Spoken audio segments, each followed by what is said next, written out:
hundreds and hundreds of billions of dollars. This budget would cut nutrition programs that 1 out of every 5 children depend upon. Amazingly, sadly, in America, a lot of kids go to school hungry, and this legislation would cut nutrition programs. Furthermore, for working families, this legislation would do nothing to address the outrageously high cost of childcare in America. And by the way, it would make devastating cuts to education, I think significantly in working class communities. Madam President, it is no secret to anybody that our current healthcare system is far and away the most expensive in the world. We spend about twice as much per capita on healthcare as almost any other nation. Most Americans understand and deal with the reality every day that our healthcare system is dysfunctional. It takes forever to get a deal with the insurance companies and get your claims processed. It is extremely cruel. A significant number of people who are struggling with cancer end up going bankrupt because they cannot afford the outrageous cost of the hospital care that they have received. So what does this budget do to address our broken and dysfunctional healthcare system? Well, hard to believe, but it makes a terrible situation even worse. By cutting Medicaid up to $880 billion, this legislation could force as many as 36 million Americans off the health care that they currently have. Now, right now, we got 85 million Americans who are uninsured or underinsured. That number would soar. So you have low-income working people, don't have a lot of money. What happens when they get sick? We lose 60,000 people a year right now, despite Medicaid, who don't go to a doctor when they should because they can't afford to. This budget would make that situation much, much worse. And at a time when we have a massive crisis in primary health care, not enough doctors, not enough nurses, not enough mental health counselors, not enough primary care facilities where people can get into a doctor when they need. By cutting Medicaid, this legislation would make access to community health centers, something that I've worked on for a very long time, make it harder for people to access community health centers because community health centers are highly dependent on Medicaid for their funding. Madam President, virtually every scientist who has studied the issue has made it clear that climate change is an existential threat to our planet. And I understand that the current president of the United States thinks that it is a hoax originating in China, but that is not what 99.5% of the scientists who study the issue believe. And as we look around and see year after year becoming warmer, the last 10 years, warmest on record, when we see the terrible flooding and drought and extreme weather disturbances taking place in our country and all over the world, the American people understand that climate change is all too real and is having devastating impacts on our lives. So, what does this legislation do to address the extraordinary crisis that we face in terms of climate change? Well, hard to believe, but it makes a bad situation even worse by opening up vast swaths of public land to big oil companies so they can drill, baby, drill. And it opens up public lands to more and more oil companies. Brilliant. We face an existential threat, and this legislation makes that threat even worse. Well, it seems to me, Madam President, that instead of passing this absurd budget proposal, we should move in exactly the opposite direction that this proposal takes us. Instead of making life more difficult for the working class of our country, instead of rewarding the billionaire campaign contributors who fund many campaigns around here, maybe, just maybe, we should represent the needs of our constituents, the working families of this country. And one of the ways that we could do it is by raising the minimum wage to a living wage. I know that is around here a very radical idea. Imagine that. We raise the minimum wage, which is today at the federal level, $7.25 an hour. So we're going to be offering an amendment to raise the minimum wage to a living wage, $17 an hour. And maybe instead of making it harder for working families to find affordable housing, maybe, just maybe, we should build millions of units of low-income affordable housing. Maybe, just maybe, instead of making it harder for families to access childcare, we should make it easier and more affordable. And maybe instead of cutting Medicaid by $880 billion, maybe instead of doing that, we should do what virtually every other major nation on earth does. And that is understand that healthcare is a human right, that every man, woman, and child is entitled to healthcare as a human being. And we can do that by passing a Medicare for All single-payer program. The function of a healthcare system should not be to make the insurance companies and the drug companies much wealthier. It should be to provide quality healthcare in a cost-effective way to all of our people. So there you go. What we have is a budget proposal in front of us which makes bad situations much worse and does virtually nothing to protect the needs of working families.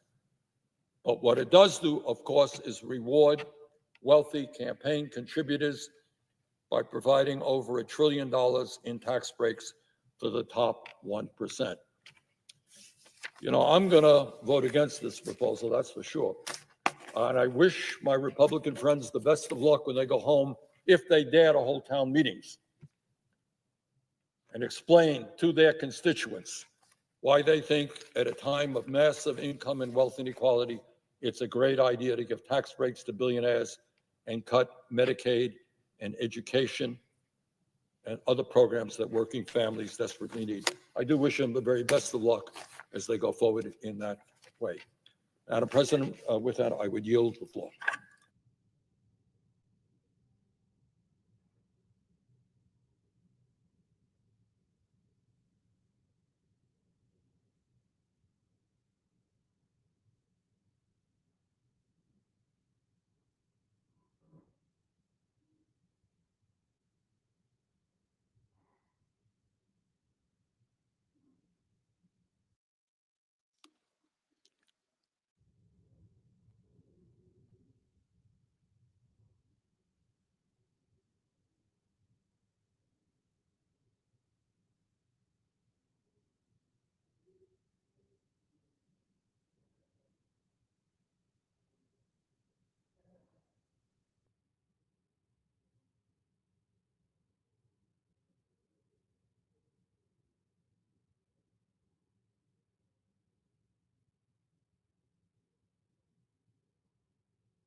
President. Senator from Louisiana. Madam President, our country has had some pretty severe economic challenges of late. I'm not talking about the recent stock market losses, although those are quite important for someone with a 401k. I'm talking about how real Americans, average Americans, feel as if the American dream of home ownership, of buying a new car or truck, buying their child a car, affording a student loan, is just slipping out of their grasp. We saw this fear during the Biden administration when inflation was so high, the Federal Reserve increased interest rates. And as these interest rates rose, so did consumer interest rates on all sorts of things, directly impacting the ability of a family to realize the American dream.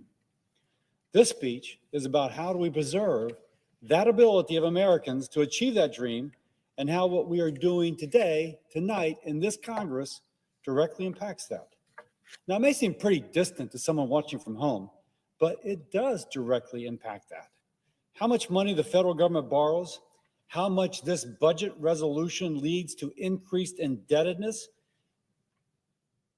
that sounds abstract, but it impacts your ability to buy that home, to buy that car, to attend that school. And some of the process discussions that normally wouldn't work, how does Congress do this? How does it do that?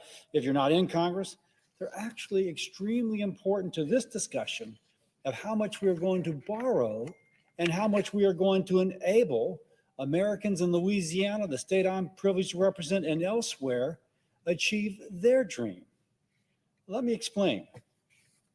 As our country borrows more money, so we pass something and our debt explodes. And as our country has to borrow money to pay for that debt, it begins to compete with businesses, with individuals, with families, as they also go out and try and borrow money. Now, the federal government's always going to get the first amount, and it is going to be the others who have to pay more to compete. And paying more means you pay more for your mortgage, you pay more for your car note, you pay more for your student loan interest rate. The only way to keep this from happening is for the federal government to live within its means. I think the inflation of the last 4 years is one of the principal reasons the American people tossed Joe Biden out and they put Donald Trump back into the White House. The Biden administration did not live within its means, borrowed a lot of money, drove up interest rates. The American people couldn't afford that which they expected to be able to buy. They voted for change. Now, President Trump understands this. When he spoke to Congress last month, spoke of renewal of the American dream. And in that speech about renewing the American dream, he spoke about having a balanced budget. He understands, he desires, he sees the connection between living within our means and making it good for fellow Americans. And by the way, I agree with him. I agree that balancing the federal budget is key to preserving that dream. So why is this important now? Our country, right now, not tomorrow, right now, is $36 trillion in debt, 36 trillion with a T. And if we do nothing, if all we do is status quo, continue on the path we're on, it is estimated we will add $21 trillion to that indebtedness over the next 10 years. Now, what about today? We're going to vote on a budget resolution tonight. If we vote on that budget resolution and it leads to a reconciliation bill, which is not paid for, we will add another $5 to $11 trillion. On top of that, 36 trillion plus 21 trillion, we could end up with 65 to almost $70 trillion of indebtedness 10 years from now if we don't do that right. I'm a doctor. I'm going to borrow a term from medicine. I'm going to adapt it, if you will. That would be congressional malpractice. We do not want to be guilty of congressional malpractice. Now, at some point, the problem begins to build upon itself. Currently, a fifth of tax revenue is used to pay interest on the debt. 20% of all the money the federal government gets is right now being used to pay interest on the debt. That is more than we spend on national defense. I'm going to repeat that one. Right now, we're paying more, paying back people who lent us money, than we're paying to protect our country and to pay the troops who are doing so.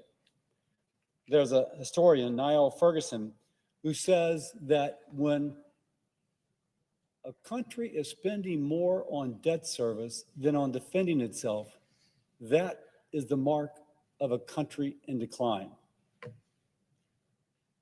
Current Treasury Secretary Scott Bessent made a similar point in a Fox News op-ed.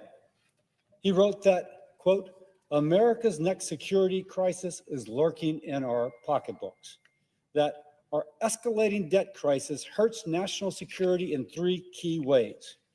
It diminishes our financial surge capacity. It robs our private sector of capital for productive investment, and it imperils America's preeminent role in international financial markets. Well, Scott Bessent is now Secretary Bessent, and he is right. The debt is a threat to our national security and to the economic security of the American family. By the way, families know this.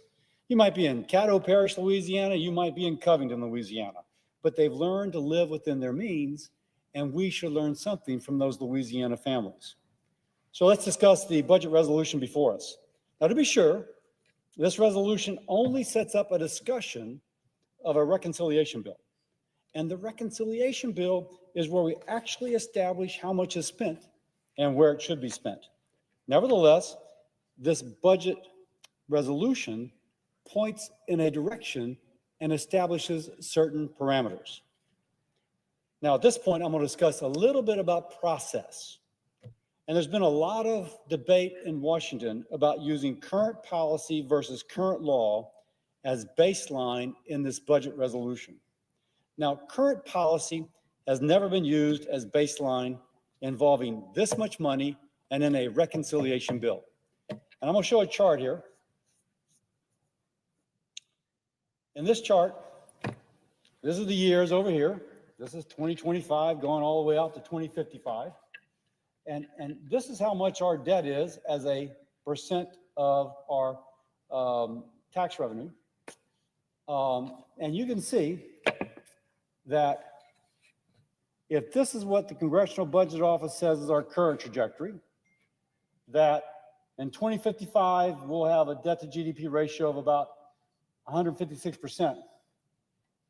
That under what we're looking at could increase that to 211 to 230%. So this is the trajectory on, which is not great. But if all we do is what we're doing today without any effort to offset it, we would increase this 210 to 230%. Now, somewhere around 174%, the economists say we're in trouble. To borrow a gastroenterological term, I'm a gastroenterologist, we're in deep doo-doo. And in that is what we have to worry about. Now, I've discussed this extensively with my Senate colleagues. I'm pleased to say there is a commitment from President Trump and the White House to work with senators to go through the budget line by line to see where there can be savings. The White House and Congress have committed to working together to decrease the regulatory hassle that keeps a business from starting a new venture, to create more jobs, to hire more people, to give them better salaries. Let's cut that red tape and allow those businesses and those workers to achieve their potential. And doing so increases revenue. When people are making more money, they pay more taxes. Clearly, the president's working hard now to make the government work more efficiently, again, which saves us money. I have been assured that there is a commitment in other ways to pay for the eventual reconciliation bill. Now, I am not saying that I think that it is better that we use current policy as baseline. It's never been done before in a setting like this. I think it establishes a dangerous precedent. It might be within the rules to do so, but it doesn't mean it's wise to do so. And as a conservative, I know sometimes that even if you can open Pandora's box, it's better not to. Put differently, just because you can doesn't mean you should. But it appears we're going to do that. Also, using current policy as baseline should not suggest to us that the current tax code is perfect. I would say far from it. According to publicly available information, Jeff Bezos, the second richest man in the world, got a child tax credit several years ago. Now, tax credits for children are supposed to go to middle income and lower income families, not to the second richest man in the world. I hope as we go through this, we can modify that. Let the dollars go where they're needed, not to someone who is obviously wealthier than any of us put together. All that said, this vote's not taking place in a vacuum. It's taking place when the stock market has had 2 successive days of greater than 1,500 points decline. This kind of crashing stock market creates uncertainty, which makes companies less likely to invest, which makes it less likely that new jobs will be created. And creating new, good-paying jobs is essential to that individual, that family enjoying the American dream. upon consideration and given the commitment from leadership, I would say that not passing this budget resolution could increase the uncertainty in the economy, and that is something I do not wish to do. And given the commitment from leadership to pay for this bill by a variety of mechanisms, whether it is from within the reconciliation vehicle or outside of that process, and once more, the need to reestablish confidence among those creating jobs, I will vote for this budget resolution. And as we move on from this budget resolution to the reconciliation bill, I will look to make sure that we are truly paying for it and addressing the national debt. And to that end, let me kind of mention something as an aside. No, not as an aside, as directly impacting this conversation. I encourage the use of America's abundance as a way to increase the possibility of Americans achieving the American dream, and as a way to also help pay for the government we now have. One example, I applaud President Trump for advocating greater exploration of oil and gas on federal lands. This creates great paying jobs. It is a tax base for communities, and it generates significant revenue for the federal government. Not by raising taxes, and it doesn't cut benefits, but by exploiting, if you will, in a positive way, the resources we have to produce that which is essential to living a modern life. I have also proposed in other settings, other solutions that can address our nation's indebtedness without raising taxes or cutting benefits. Again, I've spoken to these in the past. I will speak to them in the future. I want America to be great for all Americans, that we can all live to the limits of our God-given gifts. Creating opportunity is part of this. My hope, my expectation is that through this process we are currently in, we will create more opportunity for every American to express his or her God-given gifts and to achieve the American dream. With that, I yield.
Madam President. Senator from Massachusetts. Madam President, are we in a quorum? We are not. Thank you, Madam President. Madam President, Social Security is under attack. Donald Trump, Elon Musk, and Doge are revving up their chainsaw and coming after America's earned Social Security benefits. They are cutting staff, slashing services, closing offices, and lying about the program. 10 days from now, the Doge chainsaw is threatening to cut phone services at the Social Security Administration, cutting the phone services at the Social Security Administration, jeopardizing benefits that seniors earned through a lifetime of work. In 2023, do you know how many people died waiting for their Social Security benefits? 30,000 Americans. What do we think now about doing away with 1-800 phone service? And what will that do to wait times that are already too long?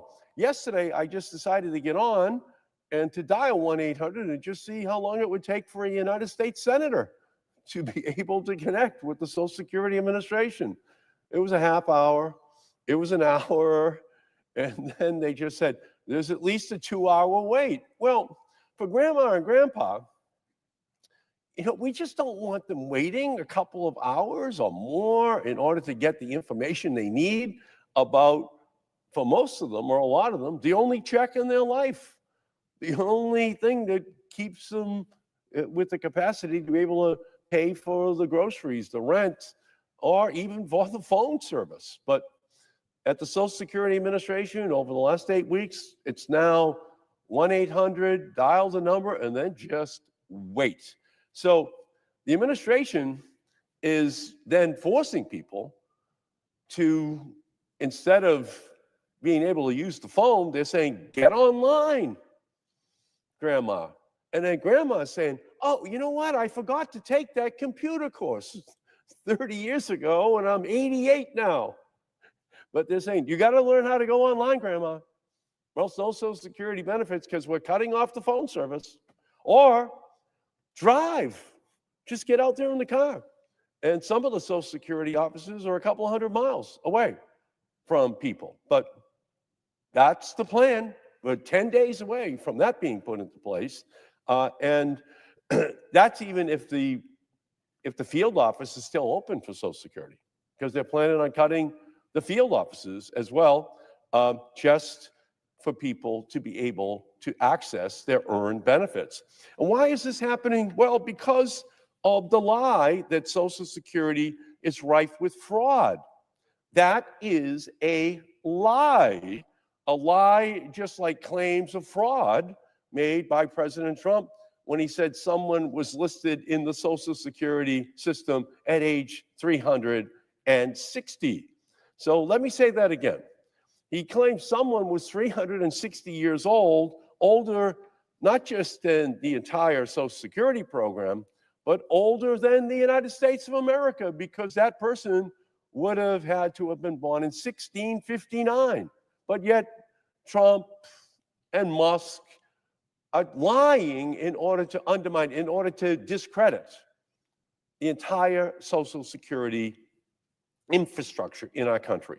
Now, a federal judge called Doge's fraud-finding mission at the Social Security Administration, quote, and they called it a fishing expedition, based on little more than suspicion with no evidence at all that had been presented by the Trump administration that there was massive fraud inside the Social Security Administration. And we heard him at the State of the Union address as he's up there talking about people 200 years old, 300 years old, and it turns out that none of it was true.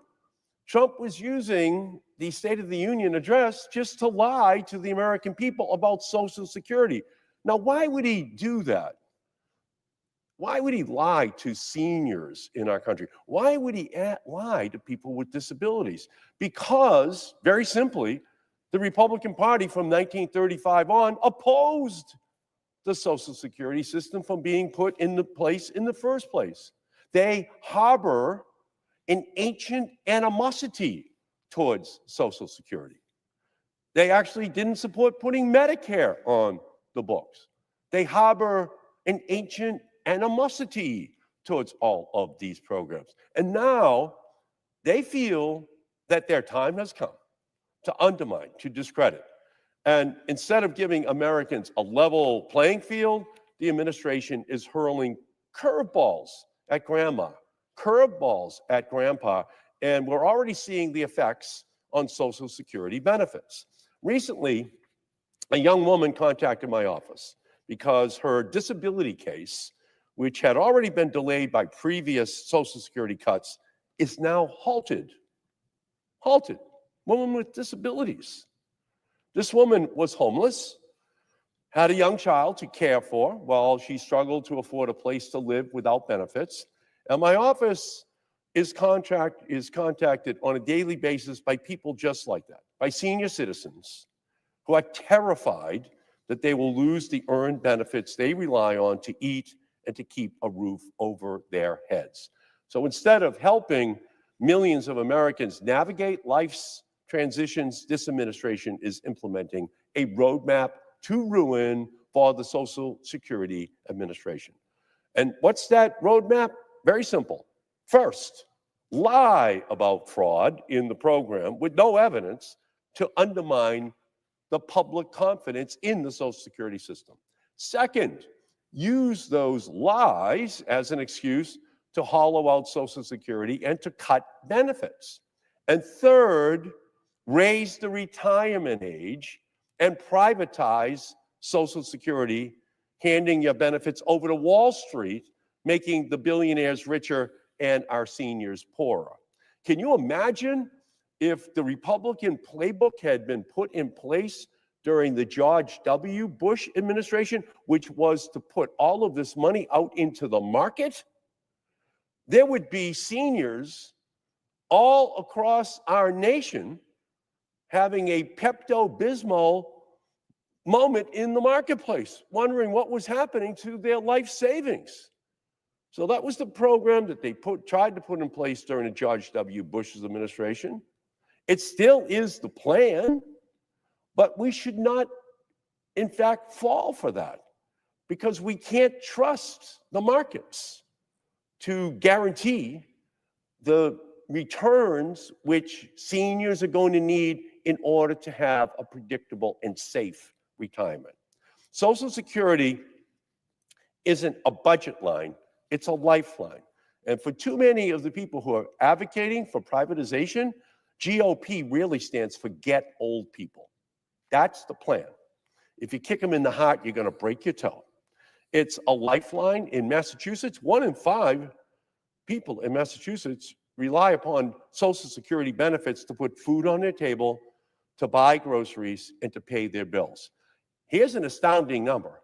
22 million Americans are dependent upon Social Security to the extent to which they would be thrown into poverty if they just missed 1 month's check. And that includes about 16 million seniors, 268,000 of whom live in my home state of Massachusetts. If you need a reminder why our seniors should never rely on Wall Street for a secure retirement, take a look at the stock market this week. Trump called Wednesday Liberation Day, but it should really be called Obliteration Day. We've seen the stock market absolutely obliterated over the past 2 days, thanks to Donald Trump. Today, the Dow dropped 2,200 points. It was the worst day for the market since 2020, and now the market has lost more than 10% of its total value over the past 2 days. Grandma and grandpa should not be trusting the casino of Wall Street for their retirement benefits. That's why we set up the Social Security system in 1935. Donald Trump has instituted a reckless trade war, and seniors are seeing their 401ks and retirements evaporate on top of his efforts to slash their health care and Social Security benefits. The only thing the Trump administration and Senate Republicans are offering our seniors is social insecurity. Mr. President, Madam President, Social Security isn't rife with fraud. It's not a Ponzi scheme, as Elon Musk called it. It isn't something that can just be turned off. Social Security is a promise we made to current and future generations who would be absolutely broke if we did not fulfill our promises to them. Republicans and DOGE are taking a sledgehammer to the benefits that are a true lifeline for people with disabilities, and that seniors have worked hard their whole lives in order to earn. Social Security is not an entitlement, it is an earned benefit. And Republicans haven't been able to destroy Social Security yet. There's a reason why it's called the third rail of American politics, and we're not going to allow Musk and Trump or their billionaire buddies to succeed in destroying Social Security with their lies and their cuts and their cruelty. We will not neglect the promise we made, and we will preserve security and dignified retirement for everyone. The loudest voices in this fight are those of countless Americans who simply want the government to honor its promise to retirees, to seniors, and to people with disabilities. This is not an administration that works for the American people. Trump's not going to take from the American people all at once. He's going to do it inch by inch at a time. And Trump and his billionaire enablers will inch by inch steal from the workers to give tax breaks to the rich, steal from seniors to give tax breaks to the rich, steal from children to give tax breaks to the rich, steal from those who are sick to give tax breaks for the rich, to loot all the programs that have been put on the books in order to ensure that our society is so much better than it was in 1935. And I'll tell you this, in 1900, the average age of death, life expectancy, was 48 years of age.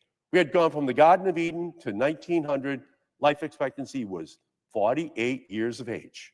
In 1900, 20% of all children died before the age of 5.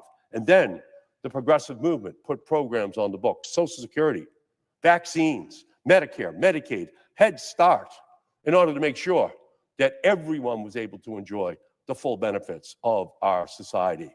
That is what this ancient animosity of people like Donald Trump want to rid the society of.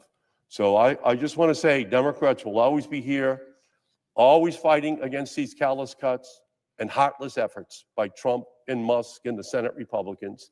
And we're going to do it on vote after vote all night and into the morning in order to make sure that the American people understand who is on their side. So with that, Madam President, I yield back.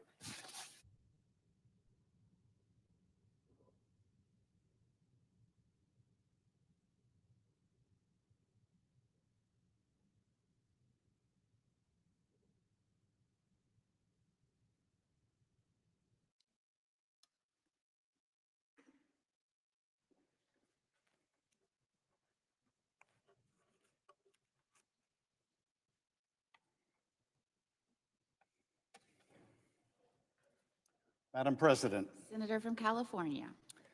this week Donald Trump spent his time doing three things: golfing at Mar-a-Lago, announcing his latest set of tariffs that will cost families $3,800 more a year, and that are so chaotic and far-reaching that they included retaliatory tariffs on a remote island inhabited only by penguins. I kid you not. And third, advocating for cuts that would destroy the services and benefits millions rely on for their health care and retirement savings. Today, with the stock market in the tank and the nation's economy in free fall, we're expected to vote on this failed businessman's latest brilliant financial plan for the nation. So let's talk about his budget. At its very core, this bill will give massive tax cuts to billionaires and make middle-class families pay for it. Tax cuts that billionaires simply don't need. And only the billionaires and Republicans in DC apparently support this. But wait, the bill that will pass in the dead of night accomplishes other partisan fantasies as well. It takes away health care and goes after the heart of Social Security. It is the same old playbook. Billionaires win and families lose. And lest we forget, it's the exact same playbook that they ran in 2017. So how exactly is this a win for billionaires? 2/3 of all of the benefits in this bill go to the super wealthy and corporations. 2/3. Over the next 30 years, this bill would spend $25 trillion, that's trillion with a T, on tax cuts for the wealthy and big corporations. It would add $37 trillion to the debt. $37 trillion. That will double the nation's debt. Double it. It will also, by the way, hand tens of millions of dollars to Elon Musk just in the next few years. So he makes out like a bandit. But if you're a family earning, I don't know, $30,000 a year, struggling to get by, or maybe $50,000 or $75,000 a year, you'll be lucky to see any tax relief from this plan. But if you're in the top 0.1%, you'll get an extra $300,000 a year at the very least. For every dollar that would go to people waiting tables or teaching at a preschool, someone in the top 0.1% would get over $52,000. That's $52,000 for every dollar that someone waiting tables or teaching at a preschool will get. To pass this bill will mean that the top 5% of earners will get nearly half of all the tax benefits. That is just not right, not fair, not wise, not sound, not sustainable. Life is already too hard for working families without taking more from them to make the rich even richer. So how is this bill a loser for families? It's a loser because it would raise costs by more than $1,000 on low-income Americans across the board, from healthcare to groceries to housing.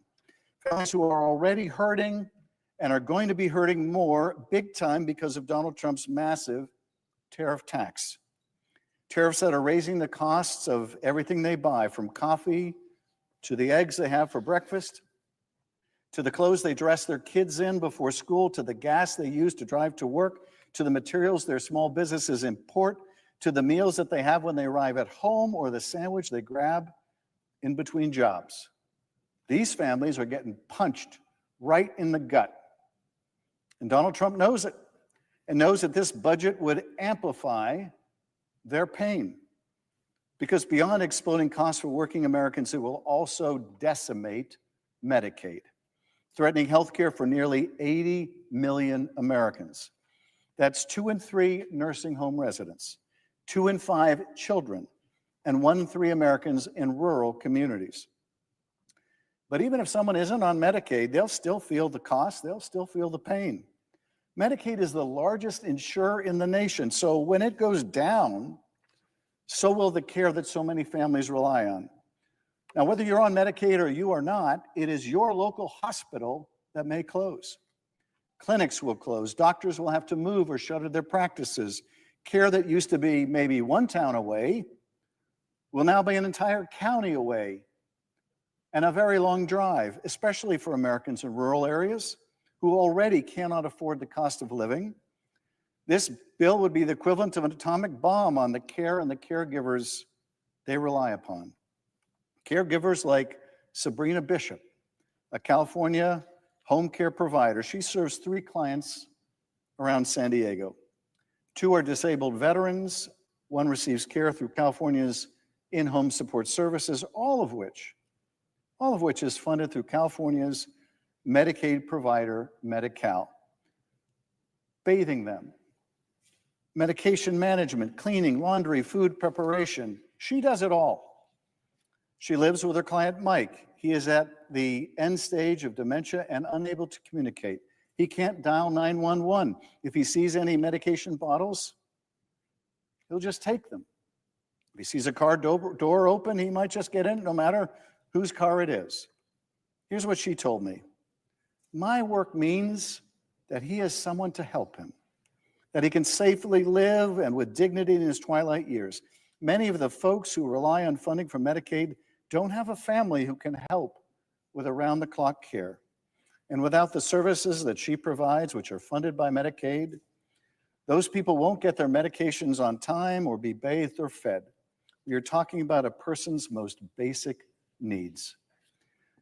If funding were to get cut more, Sabrina says she thinks many caregivers will just decide they can't afford to do the work they love anymore.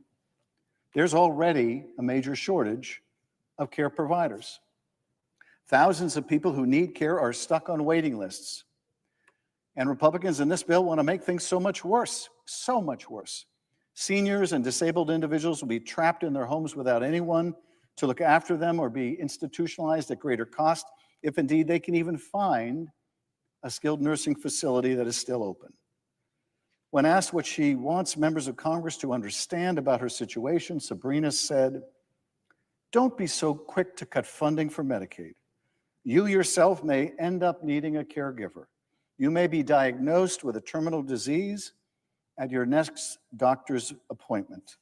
You may have a car accident and can no longer take care of yourself." But without Sabrina and the countless others who do the life-saving work that she does, there may be no one to call. That's what we're talking about here.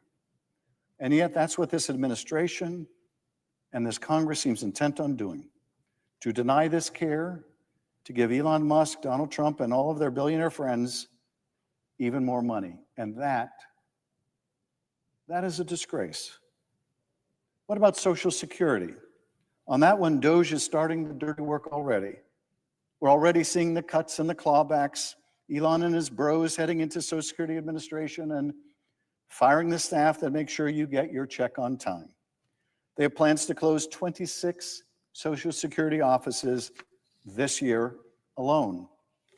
They're cutting phone services and pointing seniors to online options that are often unreliable and inaccessible, and if we're being honest, something that not all seniors are able to do. But this is their plan.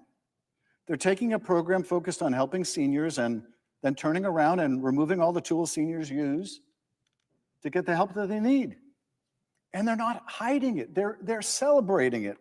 Donald Trump's co-president, Elon Musk, went on Joe Rogan to say that Social Security was, quote, the biggest Ponzi scheme of all time. The billionaire Secretary of Commerce, Howard Lutnick, said that his mother-in-law wouldn't even notice or care if her check didn't arrive, that only fraudsters would complain if their check didn't arrive on time or at all. And Donald Trump himself, who stood in front of Congress and delivered an address so riddled with false claims about Social Security that it was impossible to disguise his true intention.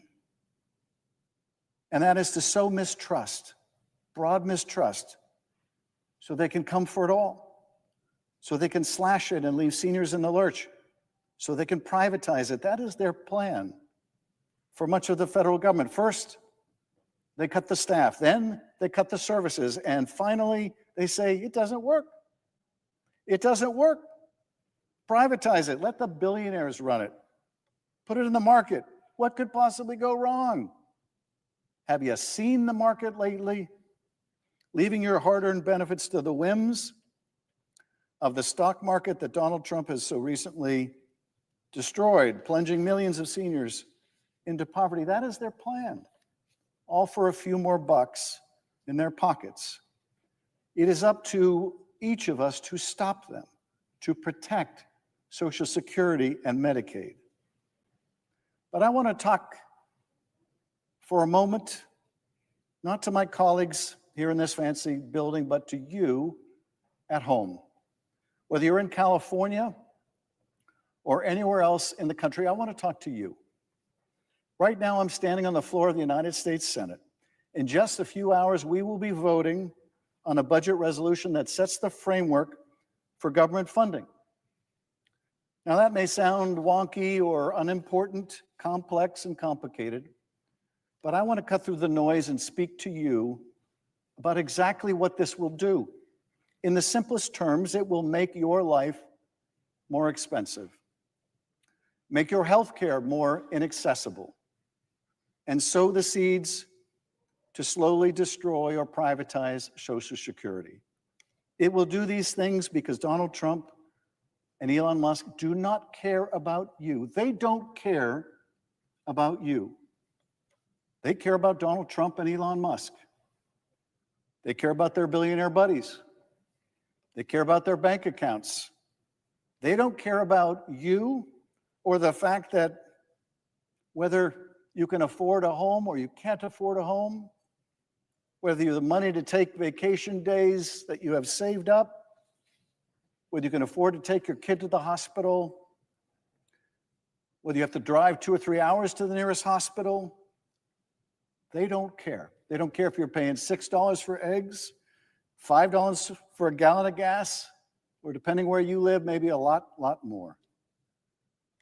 They may say they care about those things,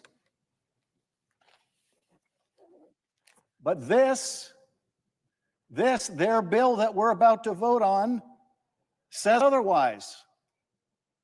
This bill in my hand is evidence you. Now, it's easy to feel hopeless and powerless right now. That's their goal. That's how they want you to feel. They want you to look at the remnants of your retirement savings and the closing of hospitals and the destruction of small businesses and the decimation of schools, and they want you to feel discouraged, to look at the wreckage and say, well, I guess they're right. Maybe none of it does work. Because I want to break it all in pieces. When they tear things down that you rely on instead of building them up, they want to turn to you and say, see, none of this is working. Medicaid isn't working and Social Security isn't working because they broke it, because they're breaking it. And then comes the final step. That's when they sell it all for parts, where they sell off the Social Security you paid into for your whole life, when they destroy the health care that you and your family rely on. So you're forced to pay for private insurance that costs more and helps you less. That is their plan. And you're watching it unfold in real time. That's the thing with Donald Trump. He's broken every promise he's made. Lower prices? No. Stock market growth? Hard opposite. Your 401k, if you're lucky enough to have one, destroyed. A new golden era? Don't make me laugh. Protecting your hard-earned benefits? They're on the chopping block right now. Donald Trump has broken every single promise he's made except one. The promise he made from a gold-plated Mar-a-Lago podium when he told a room full of the richest people in America, and I quote, "You're all people that have a lot of money. You're rich as hell. We're going to give you tax cuts."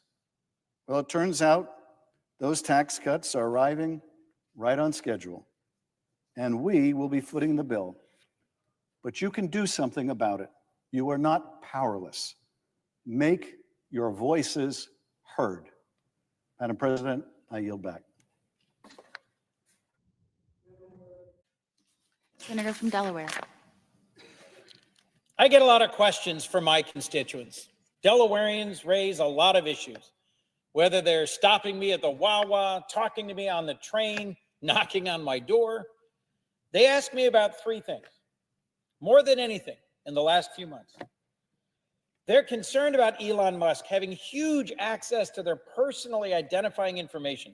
They're concerned about the richest man on earth who they didn't elect getting into their data. They're concerned about Trump's tariff tax and how the tariffs he's just imposed are yanking up prices for everything in our country. And they're also deeply concerned about Social Security.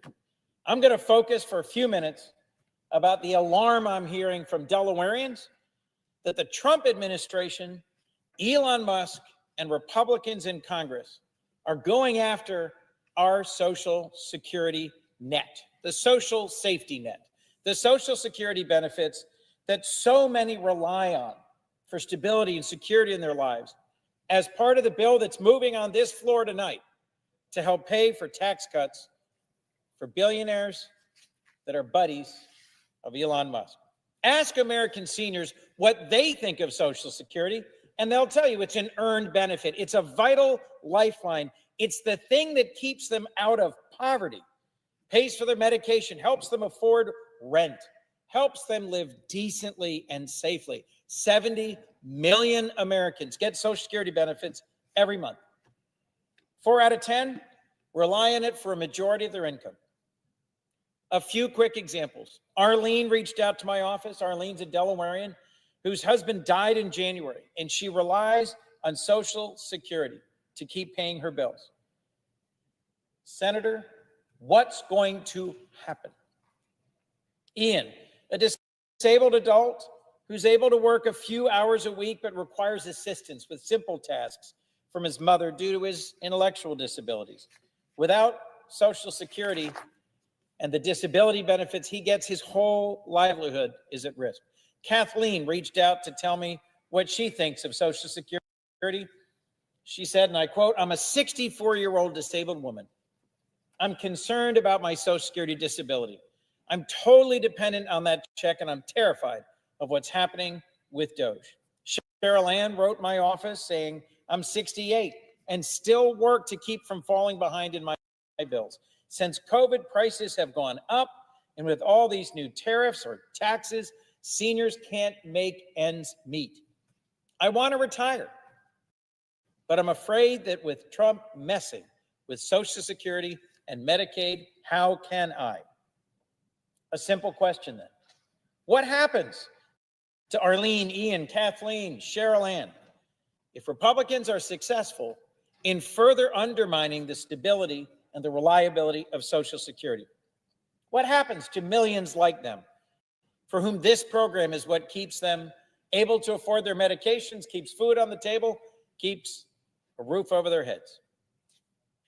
I've told you what Delawareans think of Social Security, but if you ask Elon Musk, he'll be clear. He's called it a Ponzi scheme. Maybe you don't know Mr. Ponzi. A Ponzi scheme is a fraud. It's something that's fake. It's a Jenga puzzle that comes tumbling down when you pull one of the key pieces. A Ponzi scheme is a fraud. Already, the Doge boys are slashing the workforce at Social Security. They're making it harder for seniors to get the benefits they've earned.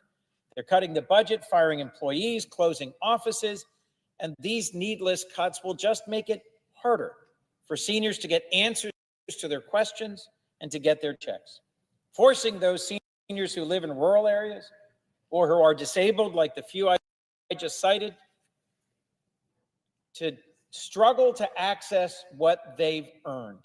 Doing all of this in the name of cutting waste and fraud is compelling, because where there is waste and fraud, we should go after it. But there are tiny amounts of fraud in this program. Don't take my word for it. Listen to Lee Dudek, the Trump administration's chosen acting Social Security commissioner. Lee Dudek, the Trump administration's acting Social Security administrator, at a press conference just last month, estimated that of all the Social Security payments every year, 0.00625%, less than 0.1% are fraudulent. That's actually, less than 0.01%. To give you some context, if you think about the entire world, the landmass of the world that is covered by Delaware is 0.003%. And Delaware is pretty small. The world's pretty big. That gives you a sense just how small the fraud is in this program that is treasured by Americans. Doge's favorite talking point about dead people collecting Social Security has been debunked more times than I can count. They claim there's people 200, 300 years old still getting benefits. President Trump said the same thing right here in the Capitol in his address to Congress as he read out the names of folks 200, 250, 300 years old. There's only one problem. It's not true that they're getting benefits. The badly outdated Social Security computer system has a problem with birth dates, and it automatically adds a reference point in certain date errors that's 150 years ago. So yes, there are names on a register of people who were born allegedly a long time ago. But for the last decade, the Social Security Administration automatically stops payments to anyone over 115 years old. Automatically. The checks aren't going out to people whose birth date is recorded as 200 or 250 years old. An independent inspector general looked at this question and said, almost none of the number holders discussed in the report receive payments. So if the fraud doesn't exist, why do they keep talking about it? Well, they have to find ways to pay for tax breaks for billionaires. House Republicans have made plain they want to cut $2 trillion in spending to pay for their massive reconciliation bill that we will soon turn to.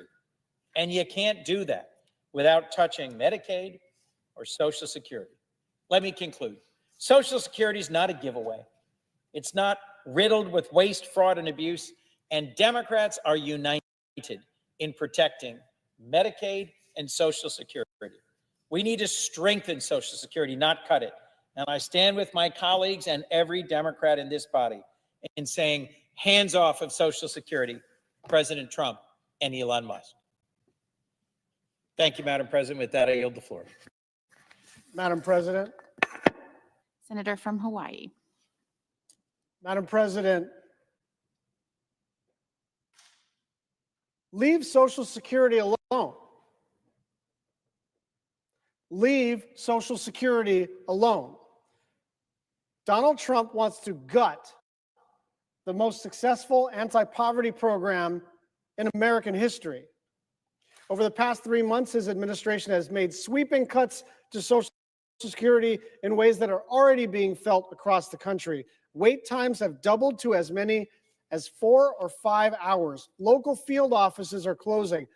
Websites are crashing, and people are understandably panicked about getting checks or missing payments altogether. But according to Commerce Secretary Lutnick, there is nothing to worry about. Quote, let's say Social Security didn't send out their checks this month. My mother-in-law, who's 94, she wouldn't call and complain. She just wouldn't. She'd think something got messed up and she'd get it next month. She wouldn't complain. Well,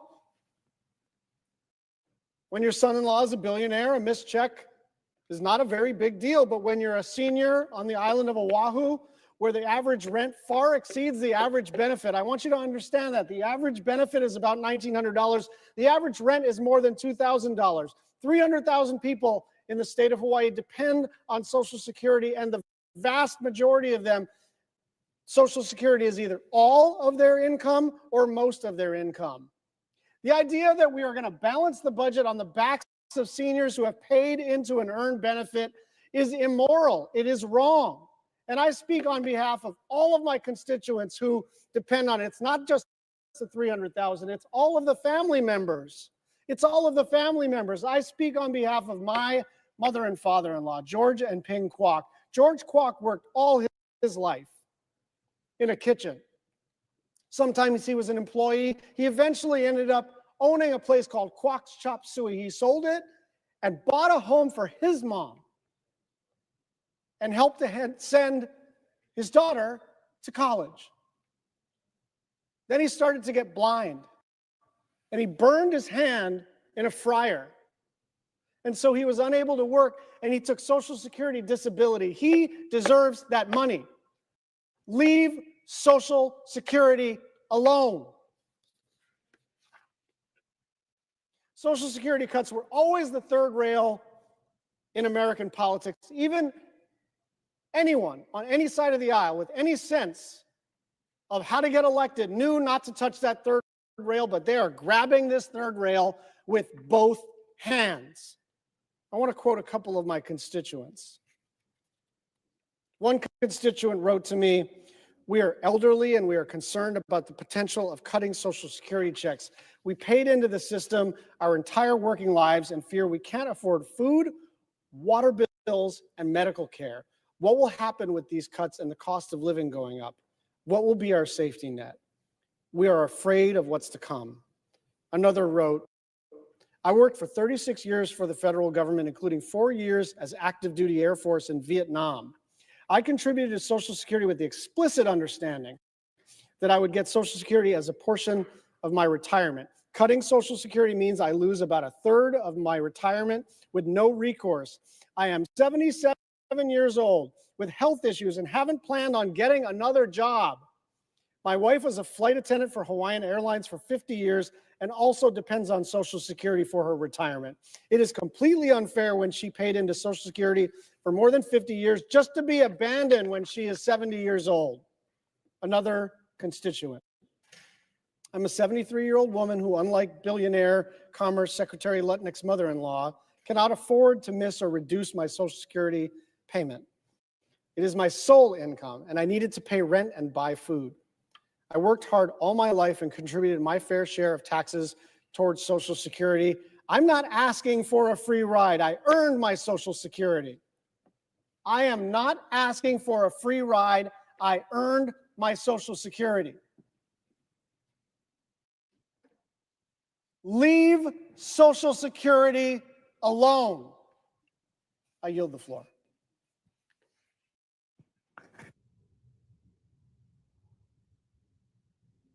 Mr. President. Where is she? Oh, Senator from Minnesota.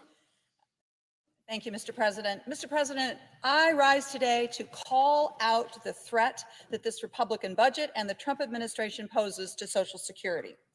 President Trump and Elon Musk's move fast and break things mentality is breaking Social Security. And it is obvious that they intend to dismantle Social Security, which will hurt the millions of Americans that rely on it, that count on it, including more than 1 million Minnesotans. Now, one thing that I have learned over the last 70-some plus days is to believe these guys when they tell us what they mean to do. So when Musk recently called Social Security the biggest Ponzi scheme of all time, I'm sure that he meant it. And when he said entitlement spending is, and I quote, the big one to eliminate, I believe him. And then you have Commerce Secretary Howard Lutnick, who recently said that if his 94-year-old mother-in-law happened to not receive her Social Security check in 1 month, she'd just wait for the next one. Well, I have news for Secretary Lutnick. When people don't get their Social Security checks, they aren't just waiting for the next check, they could be waiting for their next meal. Secretary Lutnick is clearly not in touch with the reality that 22 million Americans, including more than 16 million seniors, would be living in poverty were it not for Social Security. They don't have bank accounts millions sitting in a bank account somewhere. They have a food shelf visit or missed rent or rationing their prescription medication ahead of them. So this is not just an inconvenience or a hassle for them. It is their security, their dignity, their health, and their well-being. And, you know, it's not just Musk and Lutnick that are out of touch. Acting Social Security Commissioner Leland Dudnick threatened to shut down the entire agency in a fit after a federal judge informed him that DOJ is not allowed to root around in people's personal data. And Frank Bisignano, a billionaire that is President Trump's pick to run the Social Security Administration, he has said that he is a DOJ person, and I believe him. And this is evidently just fine with Senate Republicans on the Finance Committee who all voted for him.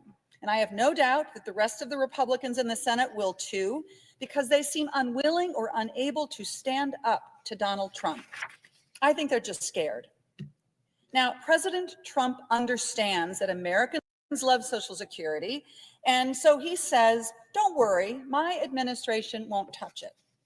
Come on now, Americans understand. We can see what's happening. And as my mother used to say, I wasn't born yesterday. We can see that President Trump and Elon Musk are crippling Social Security by making it nearly impossible for people to get their benefits.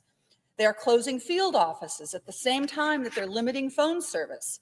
They're gutting the agency and firing the employees that make Social Security work. In Alexandria, Minnesota, for example, they've fired half the staff. In Rochester, Minnesota, they've fired 40% of the staff. Since Donald Trump took office, the number of calls for help with Social Security into my office has more than doubled compared to what it was in the same time frame last year. So my constituents are spending hours and hours on hold and waiting for office appointments. And every time they get a message from Social Security, it's a different story. And it's confusing, and it is more than irritating. It's downright scary to them. Now, you can call this rank incompetence or the don't know, don't care attitude of this administration, but what it looks like to me is sabotage. If Republicans are trying to save Social Security, this is a pretty funny way to go about it. And now tonight, they're going to try and pass a budget resolution that relies on so-called cost savings from firing Social Security employees to help pay for trillions of dollars of tax breaks for billionaires and big corporations. There's talk about rooting out waste and fraud, and I mean, I'm all for that. But understand, this agency already spends less than 1% on administrative overhead, which is far lower than the administrative costs typically paid by private insurers. So when they say cutting costs, what that really means is that when a senior picks up the phone looking for assistance, there's not going to be anyone on the other end of the line. They talk about getting at fraud. Well, listen to this. The Office of the Inspector General conducted a report in 2024 which found that less than 1% of Social Security payments were improper. Less than 1%. You know, if the Social Security Administration was a private sector company, those numbers would put its competitors to shame. What's really happening here is that they are trying to make it harder for people to get what they are owed. And that is, in fact, a cut, and it is wrong. Now, I think that Americans can see what's happening. Donald Trump has surrounded himself with billionaires who don't know and really don't care about regular people who are just trying to afford their lives. They can't even imagine trying to live on $2,000 a month, which is the average benefit for a retiree in Minnesota. I mean, they probably spend more than that on lunch. This is not what we need in this country. We need this government to answer to the people, not the billionaires. We don't need more tax breaks for the wealthiest and most successful people who are doing just fine. Thank you very much. What we need to do is to make Social Security work better for people who have worked hard all their lives, paid in, and deserve a secure retirement. My office, Mr. President, has also received tens of thousands of messages from Minnesotans, and they want us to protect and to strengthen Social Security, not tear it down. And so that's what I'm going to do. Social Security is a universal benefit, and it is a promise that we have made to each other that after a lifetime of hard work, you won't have to worry about a safe, decent, affordable place to call home, a good meal to eat, and the time and the space to enjoy your life. And when this budget resolution gets a vote later tonight, I'll be thinking about Social Security and about the 73 million Americans who count on it, and I will be a hard no. Thank you, Mr. President. I yield the floor. Senator from Oregon. I ask unanimous consent that Chance Mitchell, a law clerk on the Budget Committee minority staff, be granted floor privileges during the consideration of House Resolution 14. Without objection. Thank you, Mr. President. Throughout these 25 hours of debate, there's been one theme that no member of this body should forget, that no American should forget, because it's the heart of this bill. And what is the heart of the bill? Families lose and billionaires win. This bill features $2 trillion in cuts to core programs in healthcare, housing, and education, the programs that help families stand on their feet and thrive and move into the middle class and succeed, and their children succeed, and the next generation. But no, my Republican colleagues say, slash those programs, because they're not the folks who power our campaigns. We don't care about the families struggling to succeed. Well, no, what we care about are the billionaires. So we wrote this bill for billionaires. Just how much? Well, that $2 trillion funds tax breaks for the richest Americans. And then because that's not enough, this bill borrows $37 trillion over 30 years to fund additional tax breaks. $37 trillion in debt. Cuts to programs for families to fund tax giveaways to the richest Americans. That's what this is about. If you care about health care across America, if you know that Medicaid provides, well, in my state, about a third of our citizens have health insurance through Medicaid, our rural clinics, our rural hospitals do far better. And why do they do far better with Medicaid? Because patients can pay bills because they have health insurance. Medicaid, critical for programs for people to get out of their addiction. Medicaid, critical for seniors to be able to get nursing home care. Medicaid, essential for those with disabilities. It plays a huge role for our veterans. And they want to strike it down. And they want to strike down Social Security. Get rid of all the clerks that make Social Security work, that turn the gears and make sure the checks go out on time. Because why should we worry about Social Security? Billionaires don't need Social Security. Strike that down. How about lunch programs for schools? We know that kids learn far better when they have a full stomach. So programs like that matter, but not to the billionaires, not in this bill. $2 trillion in cuts for programs families depend on to fund massive tax giveaways to richest Americans. And then on top of all that, a gimmick to say to the American people, while we're adding $37 trillion in debt, we'll tell you we're adding nothing. It's called current policy baseline. It's magic math. It's like this. You rent an apartment. Apartment costs you $2,000 a month, $24,000 over the year. You rent it for a year under contract. And then you get to the end of the year and you say, I think I'll sign a contract for a second year. And you say, oh, but that will cost nothing. That's the magic math. Well, we know, everyone knows it'll still cost $2,000 a month or more with inflation. More because the rent might go up. But the magic math from the Republican side says, no, it's zero. It's zero. Extending new tax benefits that would have expired costs $37 trillion. And Republicans say, just pretend it away. Now, what I would like to understand is why the party that has often run on fiscal responsibility has decided, first of all, to strike down the nonpartisan numbers that create an honest debate.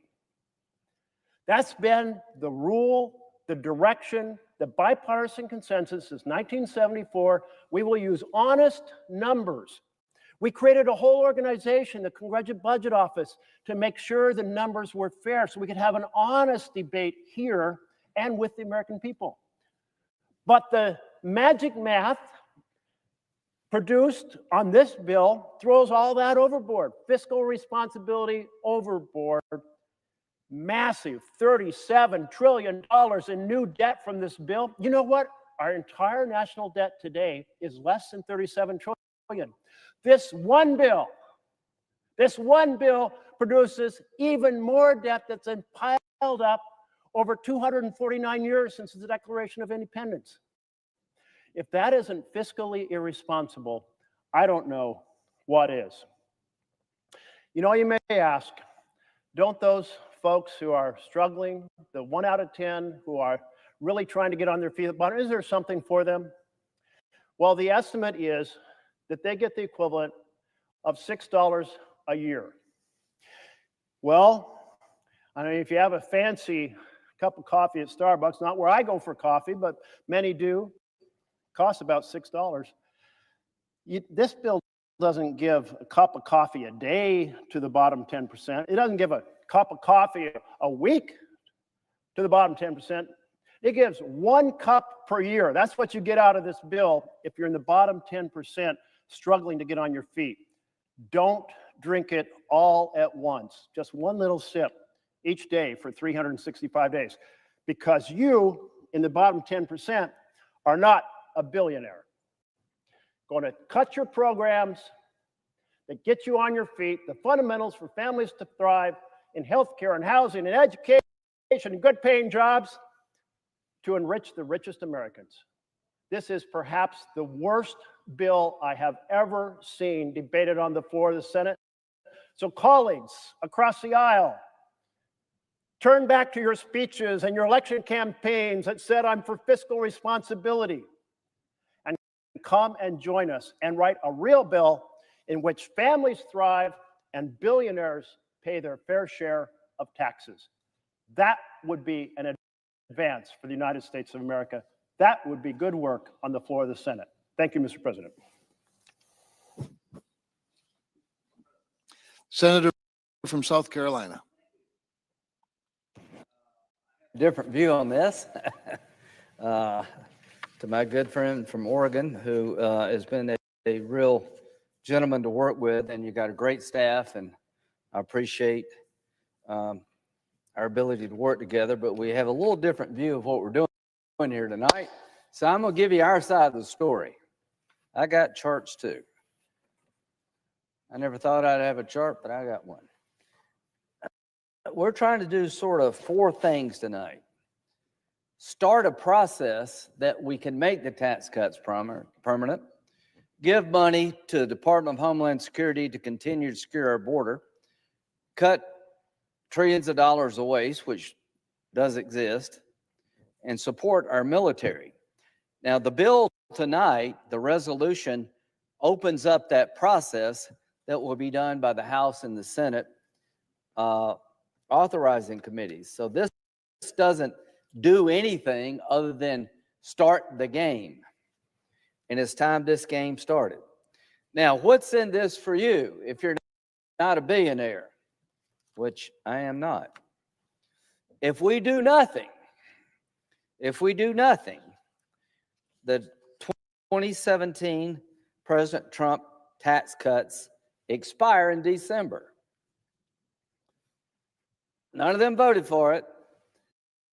They're going to expire, and what does that mean to you? 6 million jobs will be lost. The average taxpayer would see a 22% tax hike if the tax cuts expire.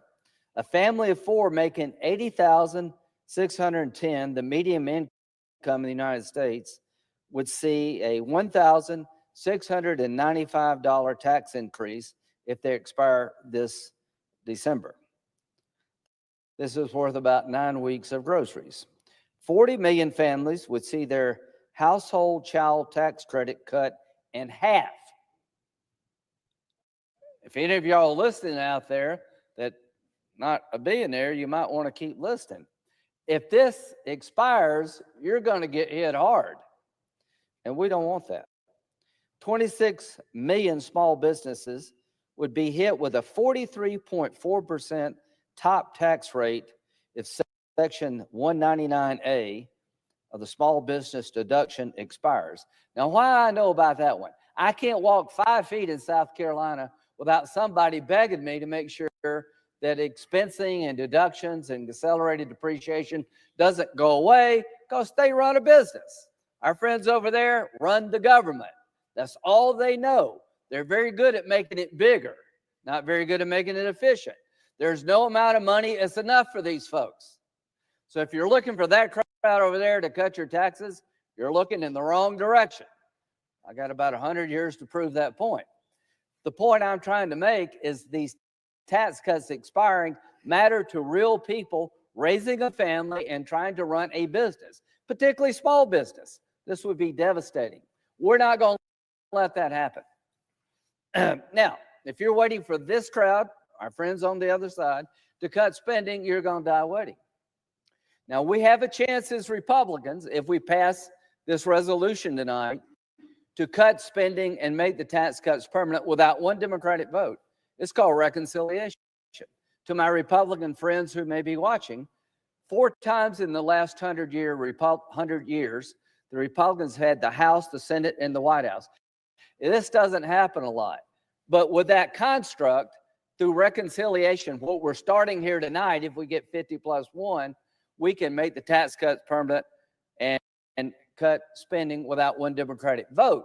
This is what they use, Democratic friends, to pass Obamacare, all the spending around infrastructure spending, Inflation Reduction Act, which really didn't do much to reduce inflation. They've done this, and we're going to do it a different way. They did it to grow the government. We're going to do it in a way to get more money back to you. And we're going to look at the budget we have up here and see if we can find a way to save some money. Don't you think it's time that we looked at the budget up here like you look at your budget? And we're going to do that. And we're going to secure our border. We don't talk enough about this. In this package, there's $175 billion that will allow the Trump administration to finish the wall. Now, President Trump said during the State of the Union address, the Democrats said we needed new laws. We just really did need a new president. We got a new president, and the flow has really almost stopped. One of the most amazing things that we don't talk enough about. But we want to make sure it doesn't come back on again. So this bill gives the Department of Homeland Security, ICE, Tom Holman, $175 billion to finish the wall, to build, to find more detention bed space, 40,000 to 125,000, so we don't have to let people go. Laken Riley, who was killed by a legal immigrant, he was released because they had no bed space. We don't ever do that again. We're going to build enough detention beds so we don't have to release anybody. I think most people like that. We're going to hire more ICE agents to kick the gang members and the crooks out faster so we can get control of our country and our security. This bill allows $175 billion. That's enough for the entire 4 years if Republicans stick together. So, as a Republican, you said you want to cut waste, you want to cut people's taxes, and you want to secure the border. Your ship has come in. What's near and dear to my heart, like most everybody here, including our Democratic friends, is supporting our military. Well, the budget agreement we reached a few years ago was terrible. The continuing resolution to fund the government through September is below that number. We're spending below inflation on our military. In case you haven't missed it, the world's literally on fire. So this bill gives the Pentagon $150 billion right now to help them upgrade their capability to deal with threats like Iran getting a nuclear weapon. This is good stuff. And the only thing standing between you and this good stuff is a vote tonight continuing a process in the House and the Senate to make it a reality. But if we don't get it right tonight, all this dies. All this opportunity dies if Republicans don't stick together. And you know what? We will. All right. So now all this stuff about me and the budget chairman. What did I do? Well, I made a decision. Last time I checked, if you win an election, you get to make decisions. You know, I'm the budget chairman. It's been a lot of fun. I've learned a lot, I can tell you that. So in the 1974 Budget Control Act, when it comes to spending, you never have to offset it. Anything above $50 million in spending, you can use current policy, which is a budget scoring device that just assumes everything goes forever, no offsets. It's my belief that when it comes to tax reductions, I, as the budget chairman, can apply that same concept called current policy to the budget on this floor. And I will do that. I have done that. Now, what does that mean? If we're able to do for taxes what we've done for spending, that means the tax cuts never expire again. And you don't have this cliff putting everybody at risk. That means if we pass what we've put together in the budget committee, and Senator Marshall is a member of the committee, we passed a really good proposal to make sure that these tax cuts that we're going to reauthorize stay in place so people throughout the country can count on some certainty when it comes to tax credits for their children, deductions and expensing for their businesses, and having lower rates. I did it. I am proud to do it. And my Democratic friends who are hollering and screaming have done it too, but it always relates to spending. So Judd Gregg, who's a good friend of ours, one of the smartest guys I ever met, was on the budget committee. He and Kent Conrad were a great team. And there was a question, can the farm bill be added to the baseline? And here's what Judd Gregg said about a Democrat's ability to do that. The chairman of the budget committee declared the new baseline under a new budget. The budget chairman has a right to do that. The budget chairman changed the baseline to accommodate the farm bill. I'm declaring current policy to make sure the tax cuts stay in place. And when there was an inquiry of a parliamentarian about whose job it is to declare the baseline, this was what Judd Gregg asked: who is the proper scorer of points of order relative to revenues and expenses? And here's what was said. The senator is entitled to an answer under Congressional Budget Act of 1974, termination of points of order, section 312, the budget committee determination for purposes of this title and Title IV, the levels measuring budget authority outlays, direct spending, new entitlement authority, revenues for fiscal year shall be determined on the basis of the estimates made by the committee on the budget of the House of Representatives or the Senate as applicable. That's us. That's me. They asked that question in 2008, and that's what they said. Judd Gregg said it's the budget committee chairman's authority to determine the baseline, and that's what I did. Okay. And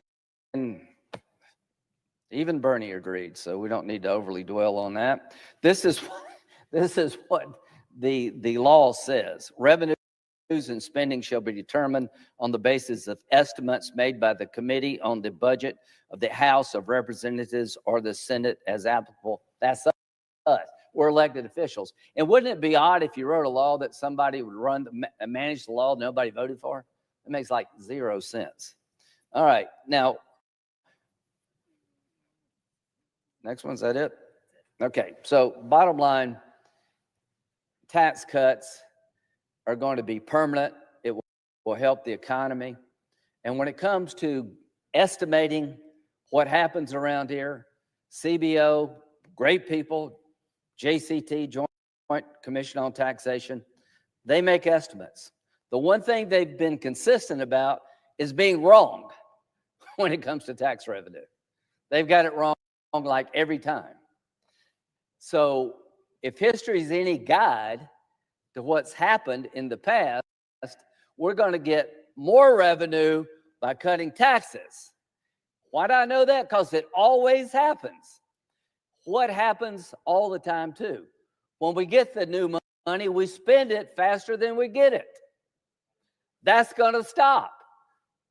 If you live in the real world, you get a pay raise. That's a great thing. But if you spend it all and then some, you go right back in debt. So we're going to do two things. We're going to start a process that will allow the tax cuts to be permanent, to give the economy certainty to grow, to create more revenue, to help the government do what it needs to do. And we're going to cut spending to make sure that we lower the amount we're spending because we're spending too much, with the hope of one day doing this, balancing the budget. I said it. I have not been struck dead yet. Our goal to the American people is to create more revenue and lower spending to balance the budget like you do. Now, we don't do this in this resolution, but we start the process because we're 30-something trillion dollars in debt. The only thing between the tax cuts being permanent, having money to secure the border, help the military, and what's the other thing that we're going to do? Cutting spending, is a vote tonight, sometime after midnight, before breakfast, I hope, we'll have a vote in the United States Senate that will trigger a process to do these four things. I am proud of the Budget Committee. We've worked hard. I am proud of Leader Thune, who's pushed this process forward. I appreciate the cooperation to the extent they can do it on the other side. We have a philosophical difference. I totally understand that, but we've chosen a different path. And a major step along that path will occur later tonight. And if we get this right, by Memorial Day, it's my fervent hope and prayer, and I just talked to President Trump, that we can pass one big, beautiful bill that makes the 2017 tax cuts permanent, and even more tax on tips for all those people working out there as waiters and waitresses. We have a chance here to look at the federal budget line by line to make sure things in there that make no sense are taken out to save you money. And boy, we're going to have some fun tonight talking about those things. And if you believe securing the border is a good thing and what we're doing is the right thing, by Memorial Day, we'll have fully funded what President Trump needs for all 4 years. That will be amazing. And if you're in the military, money is coming your way to help you do your job to make sure the rest of us are safe. And we're going to fix the problem with the continuing resolution by giving the military less than inflation at a time when the world's literally on fire. So if we can get it right tonight, by Memorial Day, I'm hoping and praying that the men and women in uniform will have $150 billion they desperately need to do their job and to stay safe. This is the most important thing I have done yet in the Senate, in my view.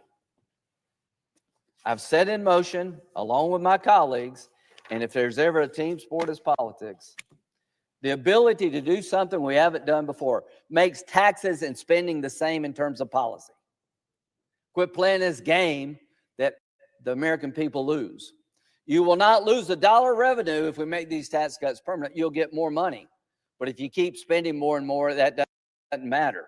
But if you get more revenue and you cut spending, one day we will be on a glide path to balance this budget. It is my fervent desire to do that, and President Trump wants to do it. Let it be said that that starts tonight. I yield.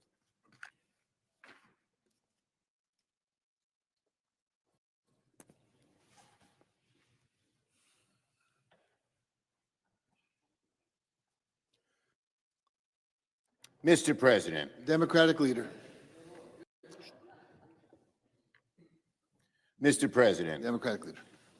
for the past 2 days, Democrats have turned the Senate into a tribunal. And Donald Trump's, could we please have order? Thank you. Mr. President, for the past 2 days, Democrats have turned the Senate into a tribunal, and Donald Trump's agenda is on trial.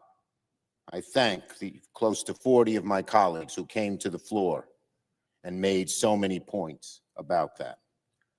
So now Donald Trump's agenda is on trial.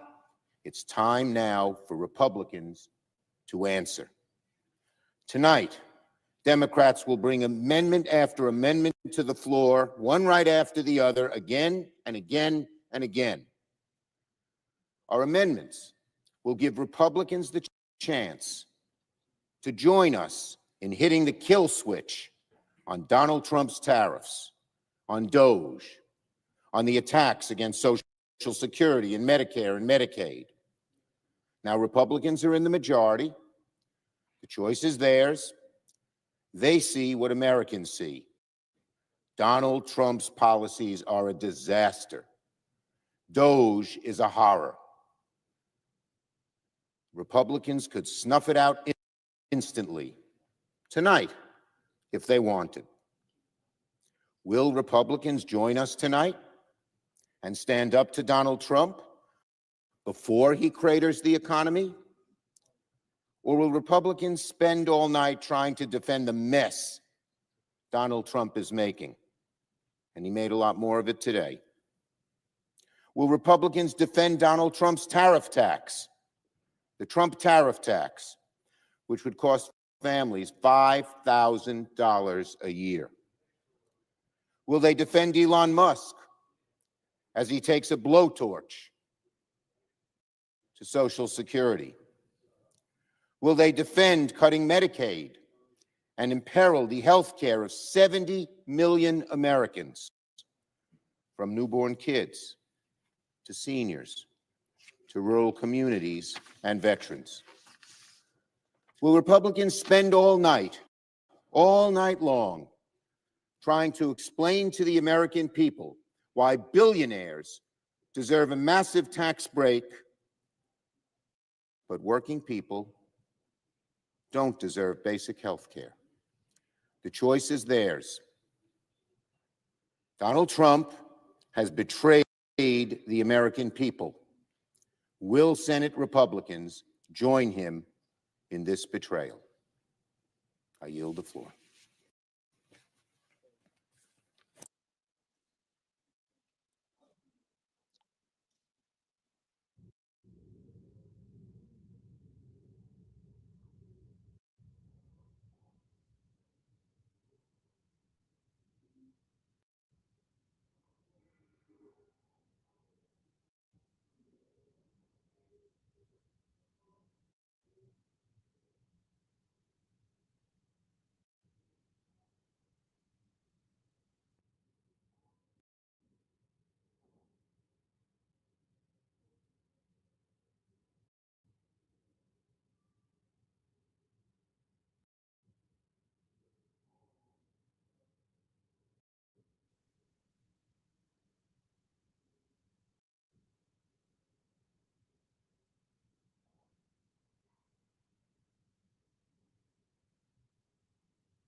Majority Leader. Mr. President, very soon the Senate's going to be voting on a budget resolution that essentially accomplishes 5 objectives, but at least 4. And one is to prevent a $4 trillion tax increase on the American people at the end of the year, number 1. Number 2, it rebuilds our military by investing in our military readiness in a way that will enable us to deal with and deter the threats that America deals with in a very dangerous world. It'll restore energy dominance for our country, making energy more affordable to the American people, something that we saw a huge run-up during the Biden inflation days. Part of that was, in a big way, was the cost of energy. obviously securing the border. And there are resources in there to make sure that over the course of the next 4 years of this administration that they have what they need to ensure that our border is secure and that the American people are safe. And finally, Mr. President, reducing spending. Now, I know that's a sort of a novel concept around here. We've heard a lot about, massive tax cuts for billionaires. That's been a recurring theme that we've heard from the Democrats. But the one thing you don't hear a lot about is the run-up in federal spending. So tax revenues, as a general rule, have stayed very static as a percentage of our entire economy, around 17.1% thereabouts. Government spending as a percentage of our economy, on the other hand, has gone up, and gone up dramatically. So just take a look at this chart. Basically, in the last 5 years, the run-up that we've seen in spending has been about 56% from 2019 to 2024. 56% increase in spending. Now, what's ironic about that, Mr. President, is government revenue's also been going up, right? Everybody said, well, you're going to cut taxes, we're going to run these big deficits. Well, what happened? In 2017, we cut taxes on the American people. We unleashed the American economy. We reduced rates, accelerated cost recovery, so people could recover their capital investments more quickly. What did? They invested. And it created more, not less revenue. $1.5 trillion more than was projected at the time by the Joint Committee on Taxation and the CBO. $1.5 trillion more revenue than what was projected. I think you can say they missed it by a long shot.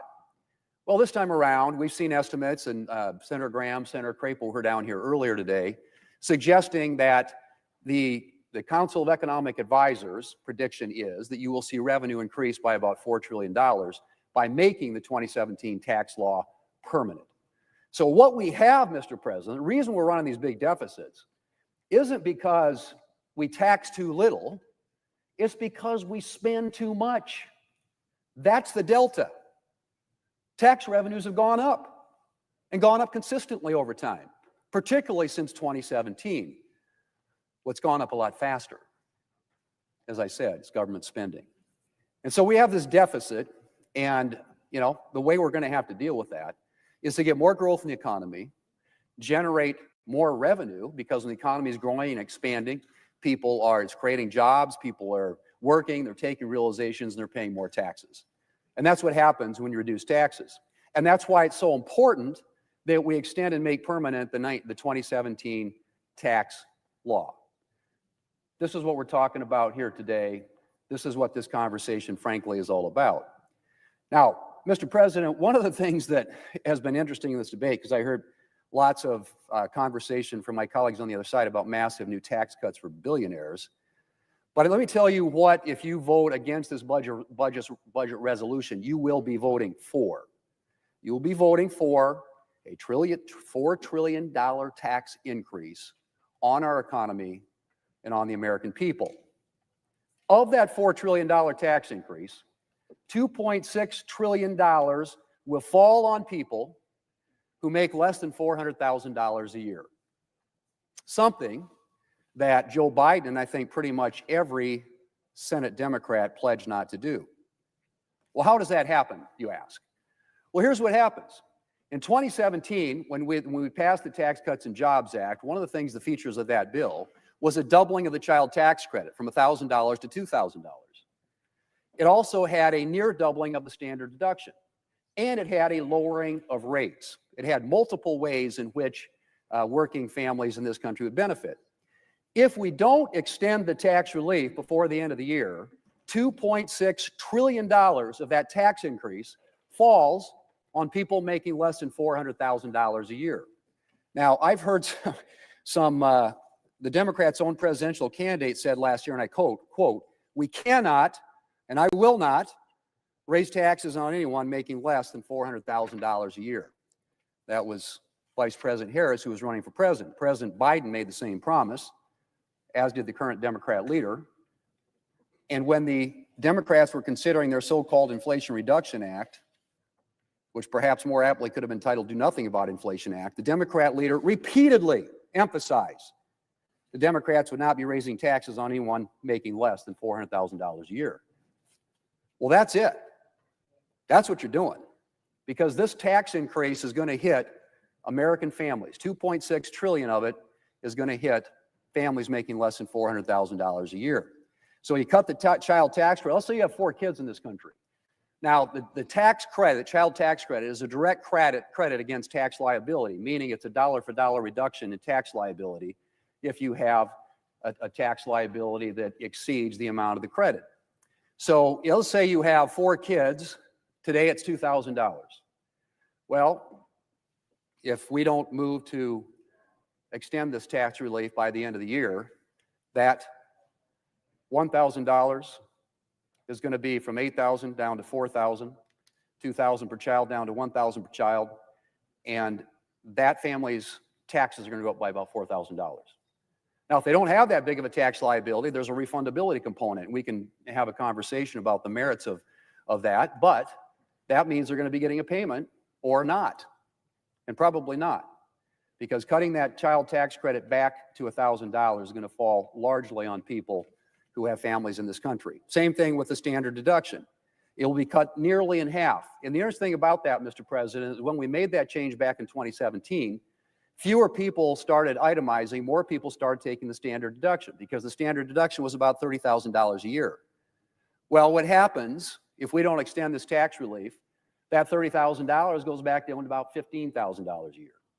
Again, hitting working families, coupled again with what I said is higher rates. The rates will go back up. So forget about the idea that you're not going to raise taxes on people making less than $400,000 a year, because you clearly are. That's just a fact. It's just simply a fact. So what about small businesses? Well, small businesses would pay, if we don't extend the current tax policy, $600 billion more if these tax cuts expire. Because pass-through businesses, and that's your LLCs, your subchapter S corporations, your sole proprietorships, pay at the individual rate.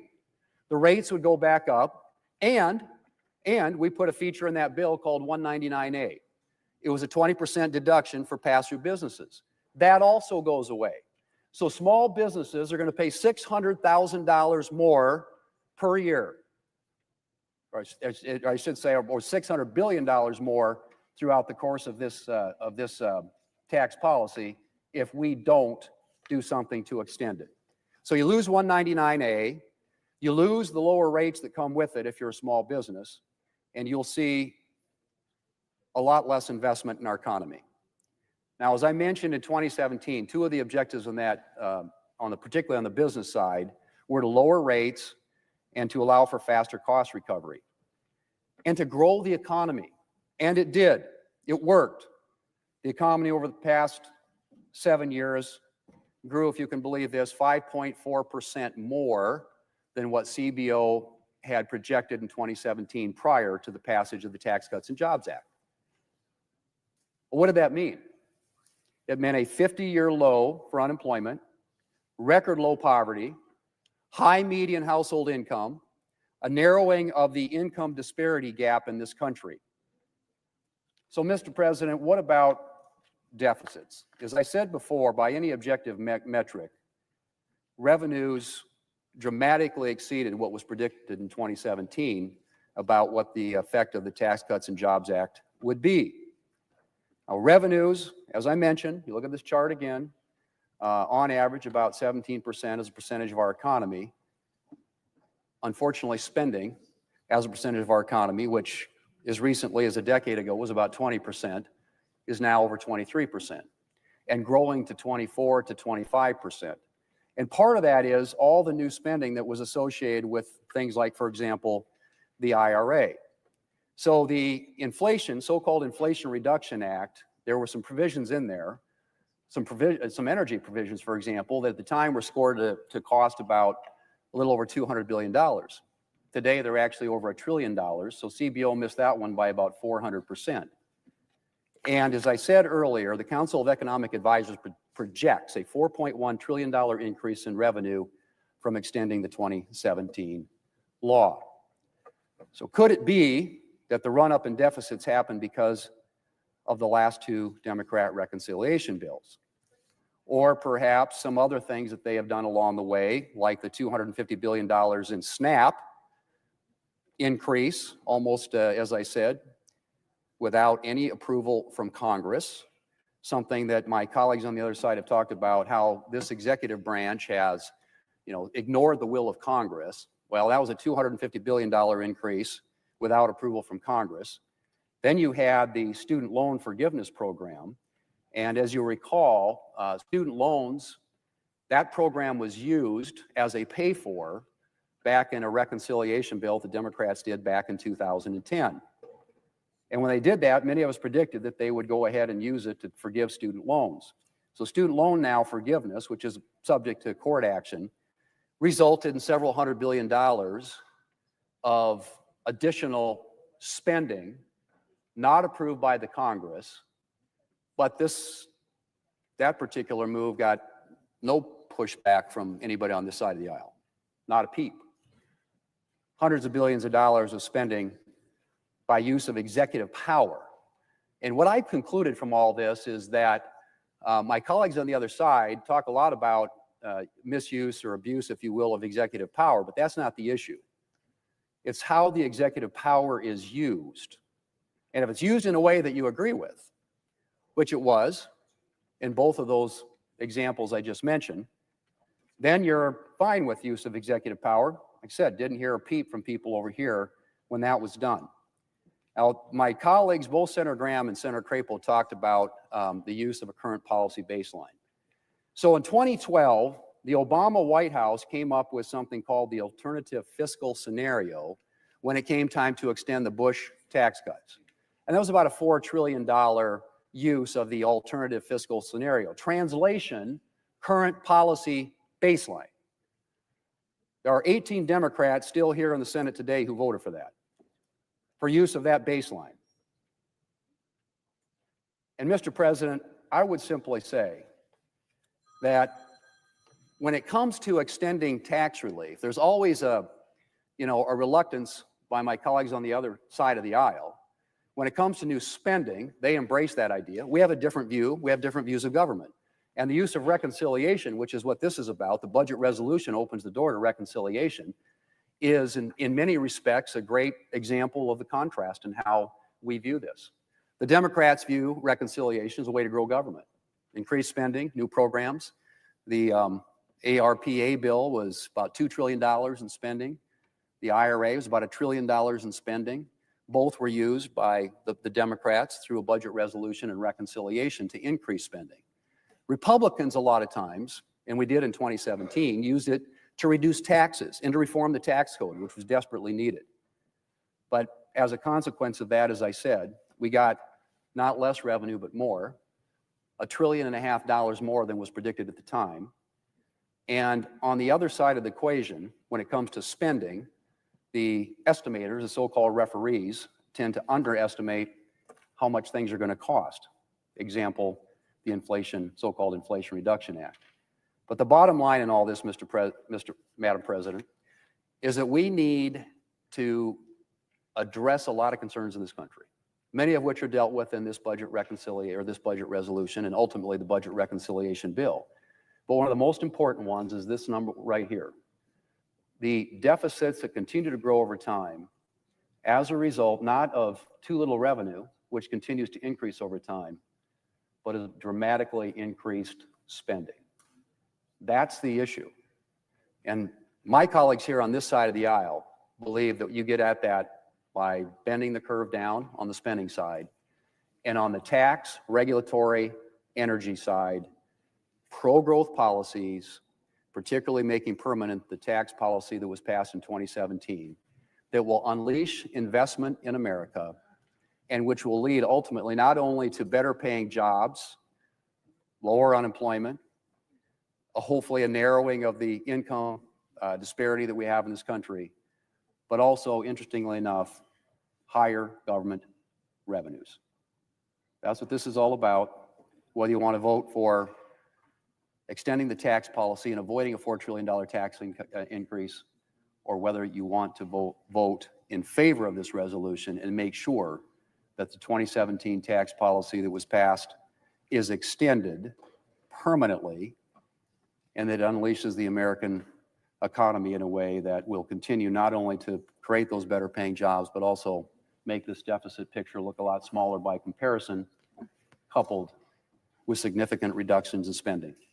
That's what we got to do. That's what this is about. And I hope that our colleagues, all of our colleagues on this side of the aisle, will vote yes tonight. We're going to have a number of amendment votes, which always happens during a budget resolution, vote-a-rama, and we look forward to getting that process underway.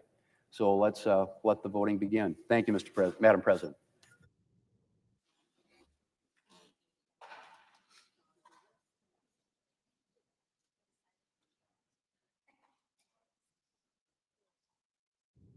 And Madam President, I would now ask unanimous consent that the following amendments be in order. That the amendments be reported by number with no amendments in order prior to a vote in relation to the amendments.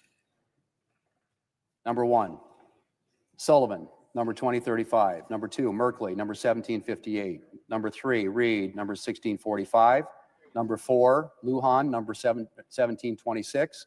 Number 5, Warner, number 1310. Number 6, also Brooks, number 1466. Number 7, Kelly by voice, number 1737. Number 8, Murphy by voice, number 1977. Hold on a second. Eliminate the by voice part. Just reword it and don't say the voice part. Number 7, number 1737 Kelly. Number 8, number 1977 Murphy. Number 9, number 1773 King. Number 10, number 1647 Warren. Number 11, number 1884 Schumer. Number 12, number 1774 Padilla. Number 13, number 1646 Bennett. And number 14, number 1760 Paul. Without objection, so ordered. Thank you, Madam President. I yield time on the budget resolution. Without objection.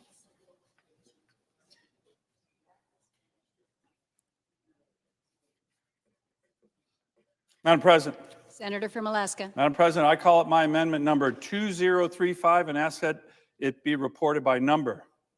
Clerk will report. The Senator from Alaska, Mr. Sullivan, proposes an amendment number 2035 to amendment number 1717. Madam President, my amendment says we're going to strengthen Medicaid and Medicare so that they're available for years to come because these are important programs. They are certainly important programs to the Alaskans I represent. Now, Madam President, this is the exact same amendment I offered in February. Nearly every Republican voted for it, but not one Democrat. My colleague and friend from Oregon, who's on the floor here, said my amendment back then was a ruse to kick people off the program. But to my colleague and friend from Oregon, if that's true, here's my question. Why did he vote for the exact same amendment in 2017? That's right, Madam President. 24 Democrats who voted against my amendment 2 months ago voted for the same amendment in 2017. I ask unanimous consent that their names be submitted for the record. Without objection. Talk about a ruse. This is the worst kind of partisanship, using people's health care to fearmonger. We should all want to weed out waste, fraud, and abuse in Medicaid and Medicare, and we must keep these programs going. We should do both. I ask my colleagues to vote for this amendment, and all my colleagues who voted for this amendment in 2017 should simply vote for it again. Senator from Oregon. Thank you, Madam President. Once again, Senator Sullivan is out here saying that he is for protecting vulnerable people, but by not defining the vulnerable, the Sullivan Amendment is code for states to cut benefits or kick people off their coverage altogether. And to me, the Sullivan Amendment basically says is if somebody thinks you're not poor enough, you're not sick enough, or you're not disabled enough, we're not going to be there for you. And here's the difference between now and 2017.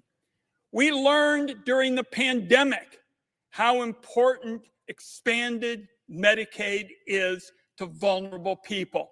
And this language that my colleague from Alaska is offering doesn't protect vulnerable people.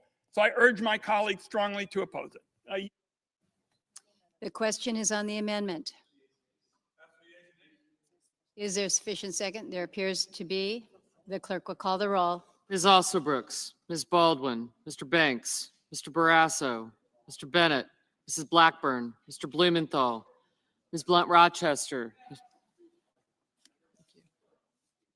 Mr. Booker,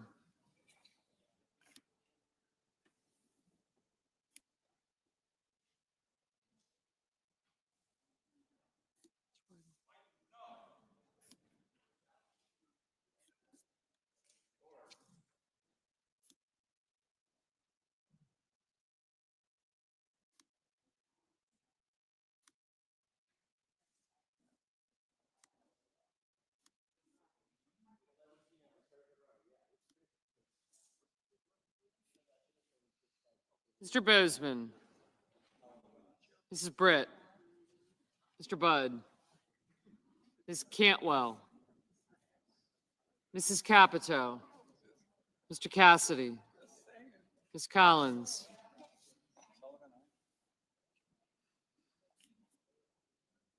Mr. Coons, Mr. Cornyn, Ms. Cortez Masto, Mr. Cotton, Mr. Kramer, Mr. Crapo, Mr. Cruz, Mr. Curtis, Mr. Daines, Ms. Duckworth, Mr. Durbin, Ms. Ernst, Mr. Fetterman, Mrs. Fisher, Mr. Gallego, Mrs. Gillibrand, Mr. Graham, Mr. Grassley, I did, Mr. Haggerty, Ms. Hassan, Mr. Hawley, Mr. Heinrich, Mr. Hickenlooper, Ms. Hirono, Mr. Hoven, Mr. Husted, Mrs. Hyde-Smith, Mr. Johnson, Mr. Justice, Mr. Kane, Mr. Kelly, Mr. Kennedy, Mr. Kim, Mr. King, Ms. Klobuchar, Mr. Langford, Mr. Lee, Mr. Lujan, Ms. Lummis, Mr. Markey, Mr. Marshall, Mr. McConnell,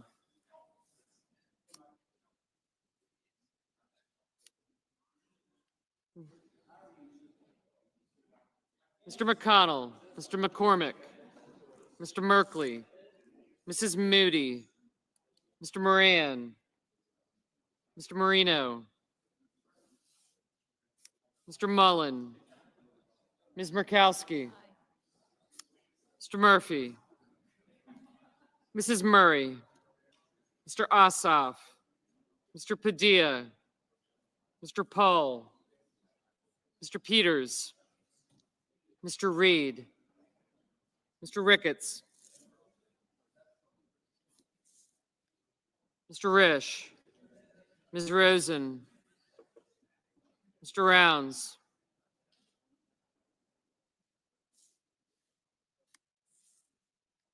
Mr. Sanders, Mr. Schatz, Mr. Schiff, Mr. Schmidt, Mr. Schumer, Mr. Scott of Florida, Mr. Scott of South Carolina, Mrs. Shaheen, Mr. Sheehy, Ms. Slotkin, Ms. Smith, Mr. Sullivan, Mr. Thune, Mr. Tillis, Mr. Tuberville, Mr. Van Hollen, Mr. Warner, Mr. Warnock, Ms. Warren, Mr. Welch, Mr. Whitehouse, Mr. Wicker, Mr. Wyden, Mr. Young,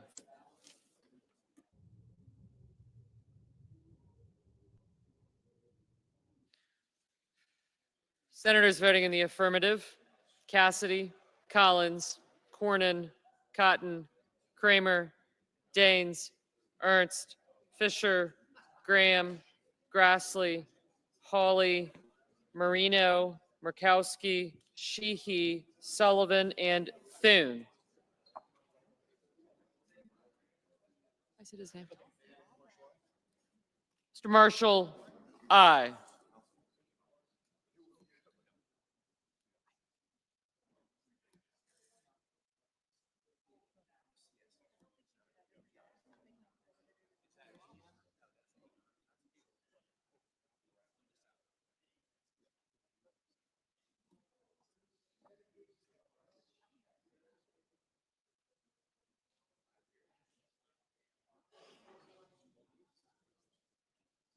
Senators voting in the negative: Blunt Rochester, Duckworth, Durbin, Fetterman, Hassan, Heinrich, Kane, Kim, King, Klobuchar, Merkley, Ossoff, Padilla, Reed, Schatz, Schumer, and Wyden.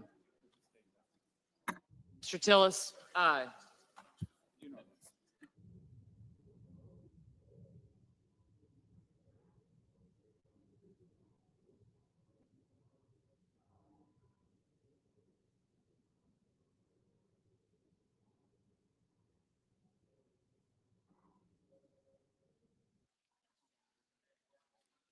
Mrs. Moody, aye. Mr. Markey, no.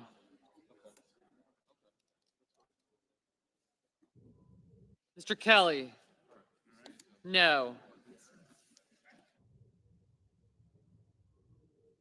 Mr. Peters, no. Mr. Hickenlooper, no.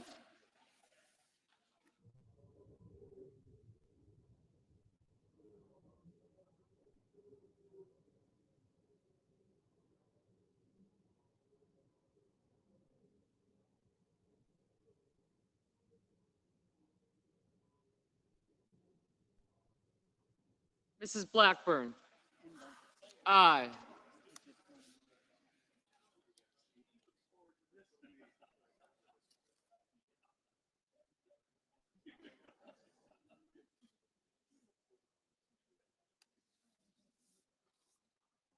Mr. Rounds, aye.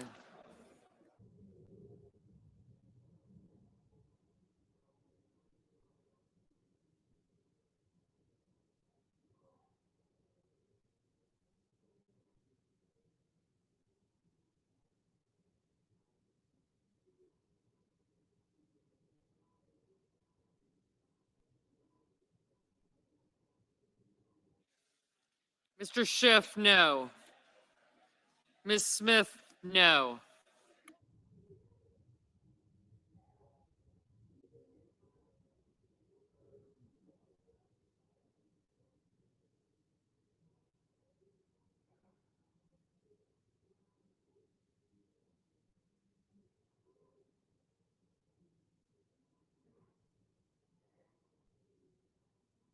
Mr. Welch, no. Mr. Lujan, no.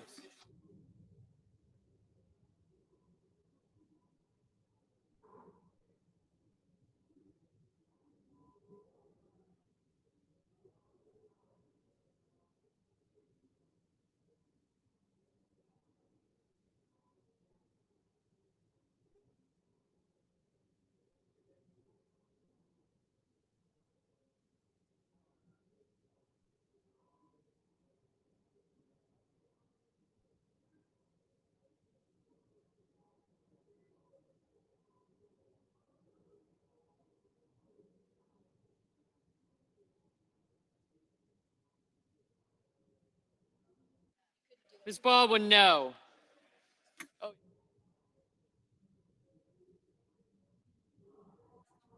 Ms. Lummis, aye.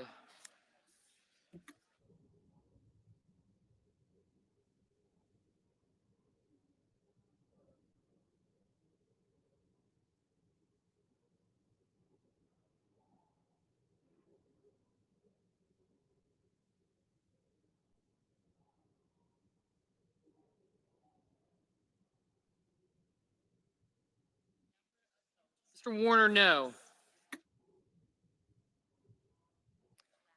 Mr. McCormick, aye. Mrs. Shaheen, no.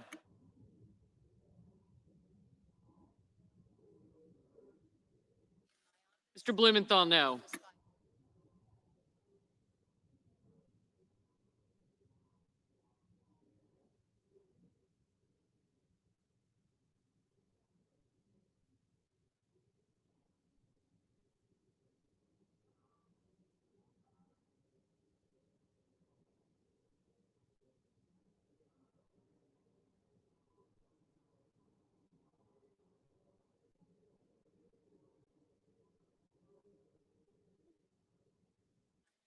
Ms. Warren, no.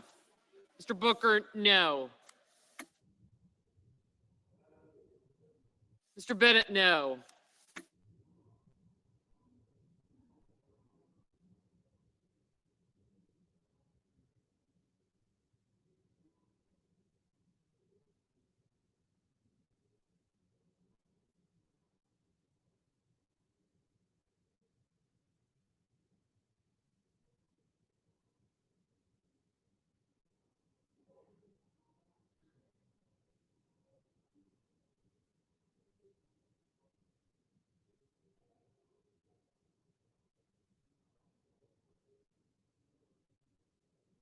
Mr. Justice, aye.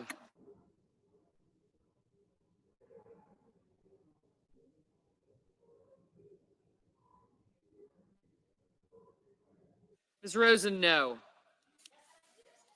Mrs. Capito, aye.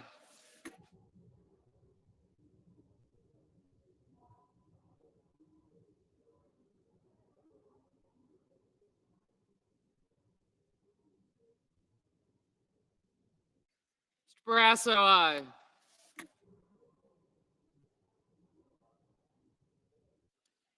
Mr. Warnock, no.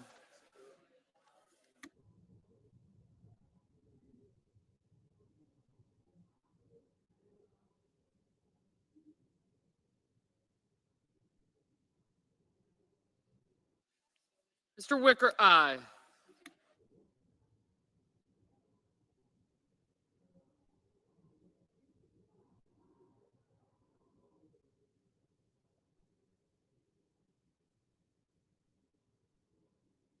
Mr. Risch, aye.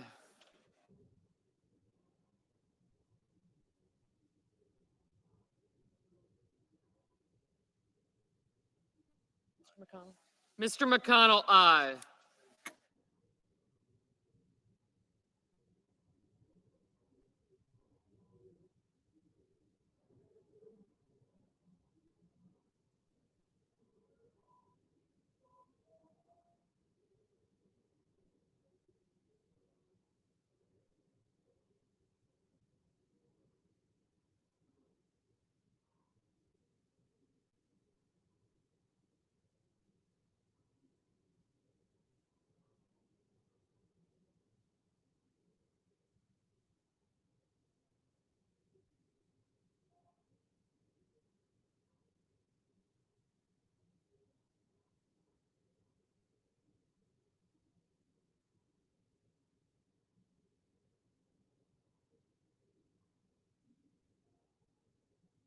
Mr. Johnson, aye.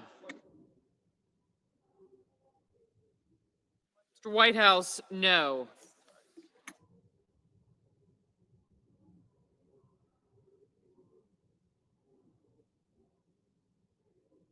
Mr. Cruz, aye.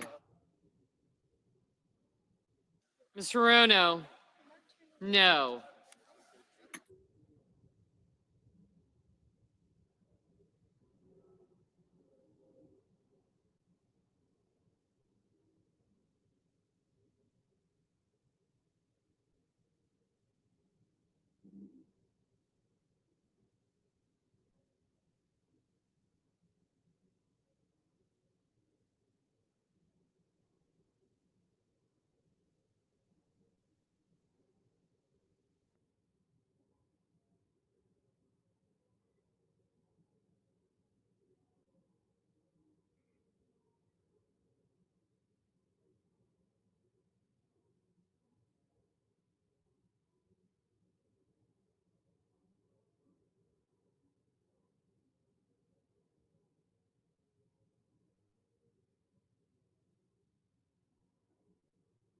Mr. Murphy?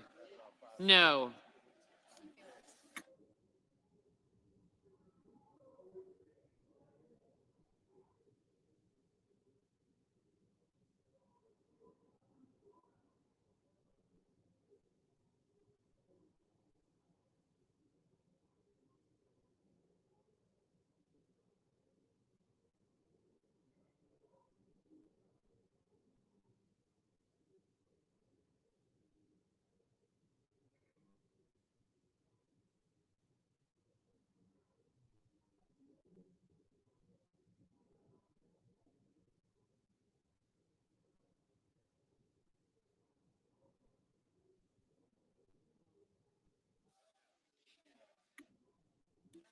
Mrs. Hyde Smith, aye.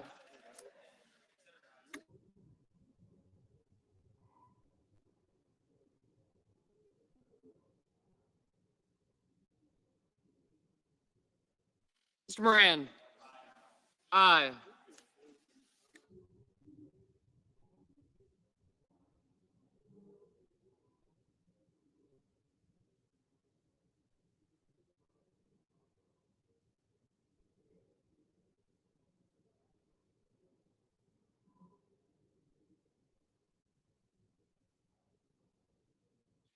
Mr. Bozeman, aye.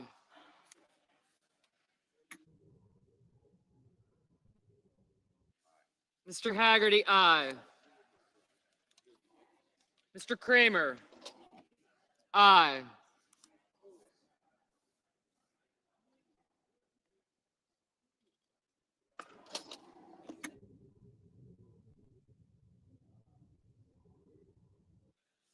Mr. Paul, aye.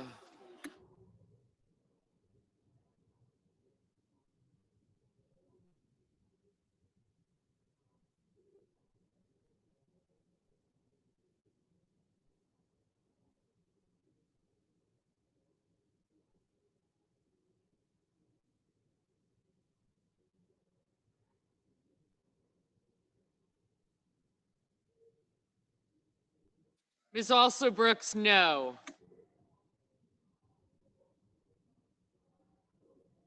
Mr. Curtis, aye.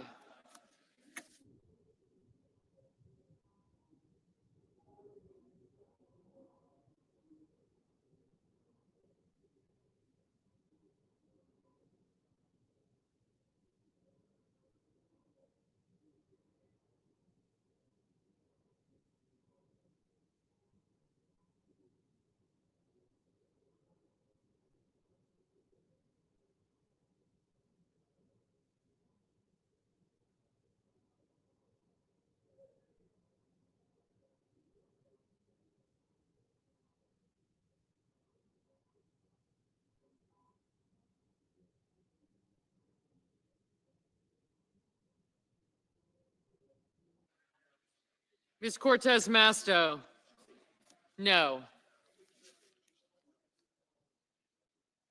Mr. Tuberville, aye.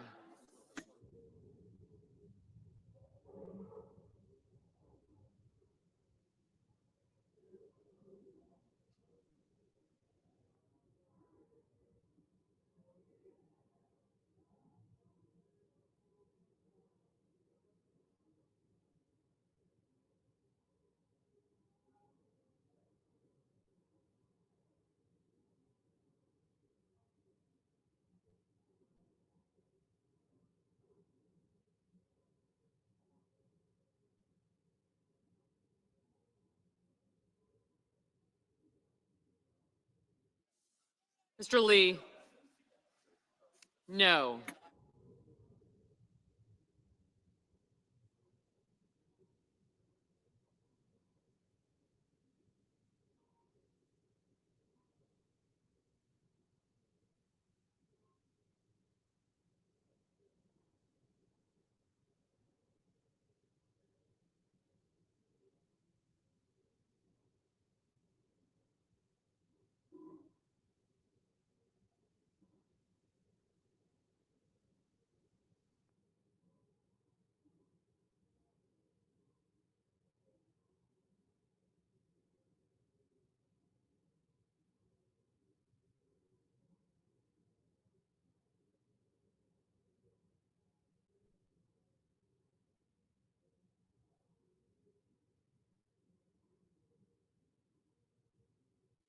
Mr. Young, aye.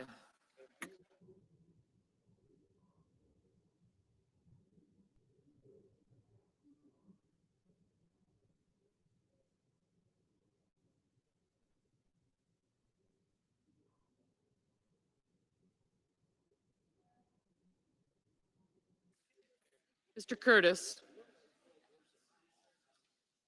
No. Ms. Slotkin? No. Mr. Sanders? No.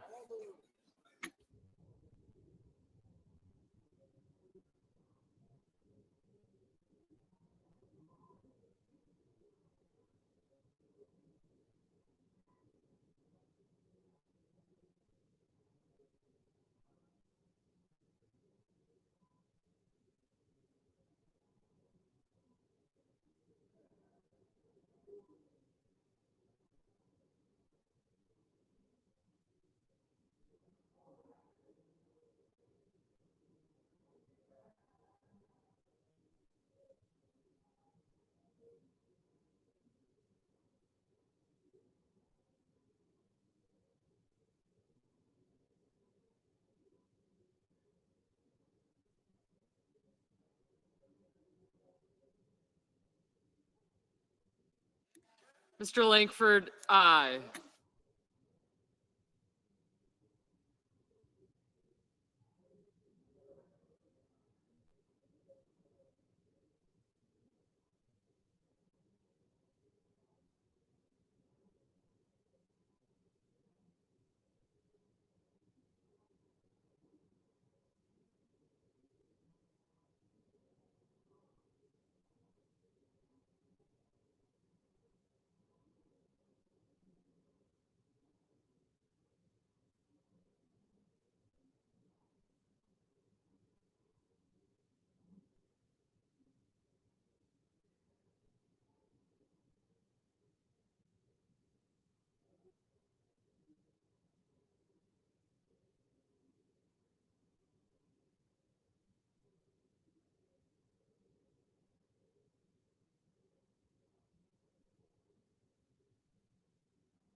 Mr. Hoven, aye.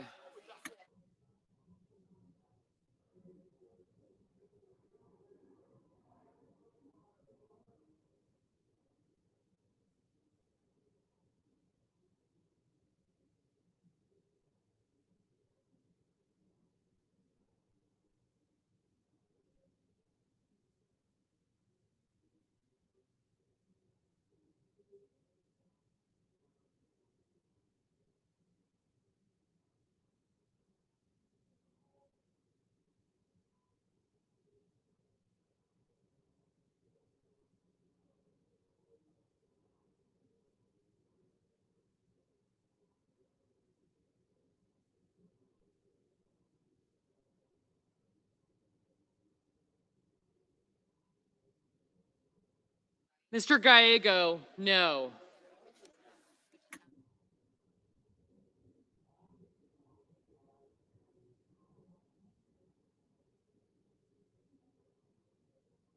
Mr. Coons, no.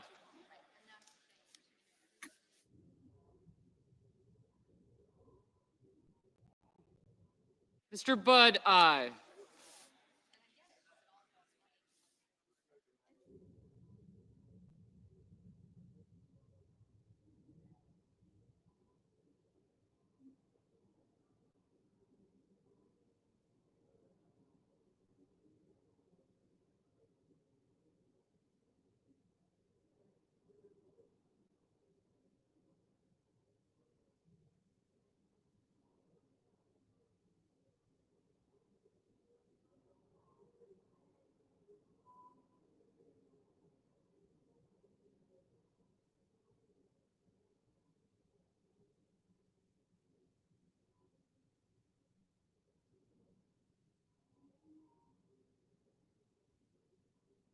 Mr. Banks, aye.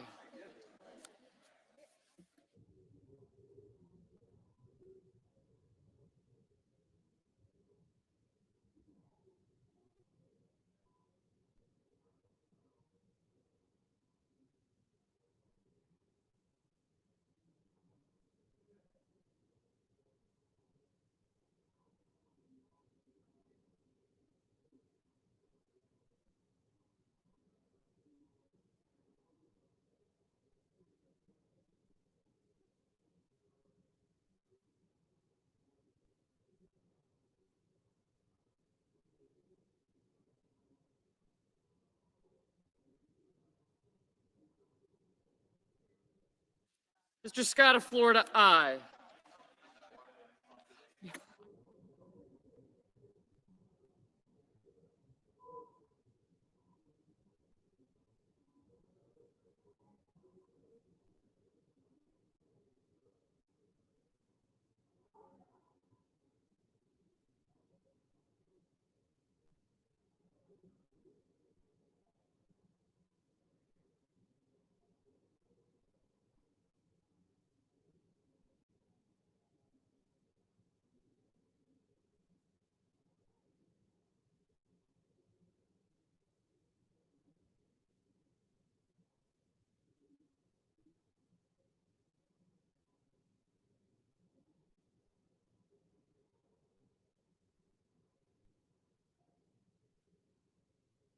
Mrs. Britt, aye.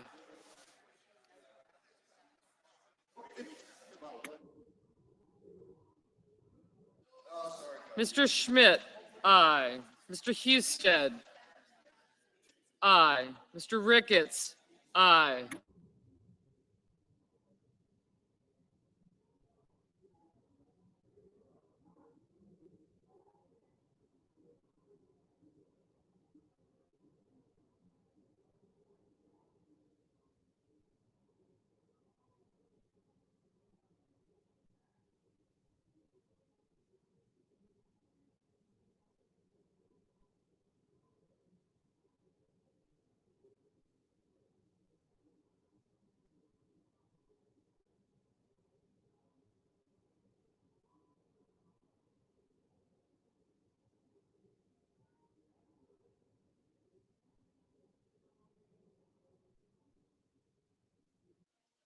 Mr. Mullen, aye.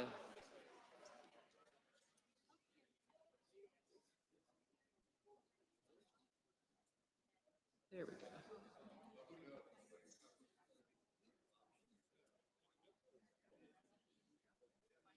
Thank you.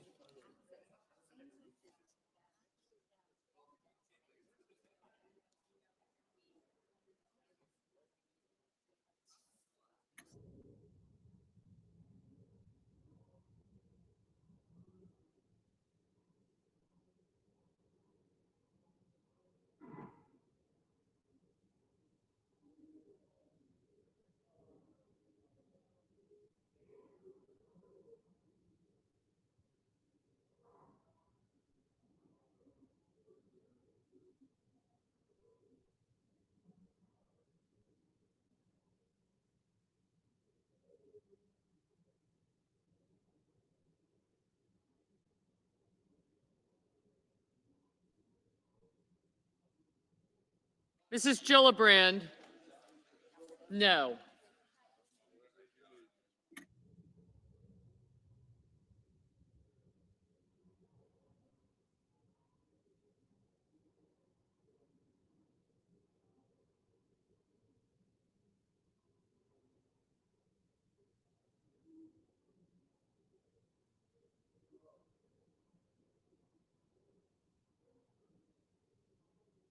Kennedy, Mr. Kennedy, aye.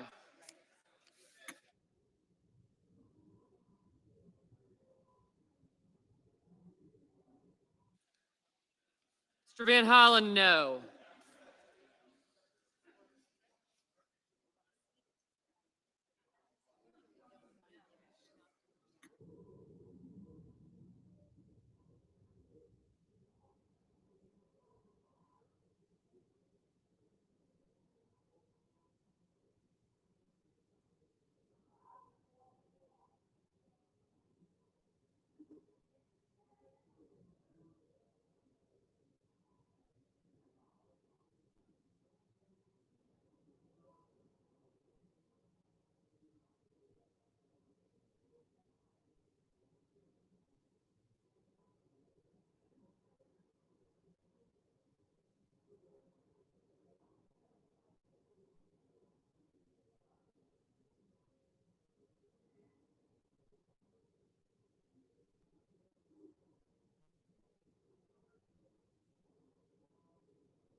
Mr. Scott of South Carolina, aye.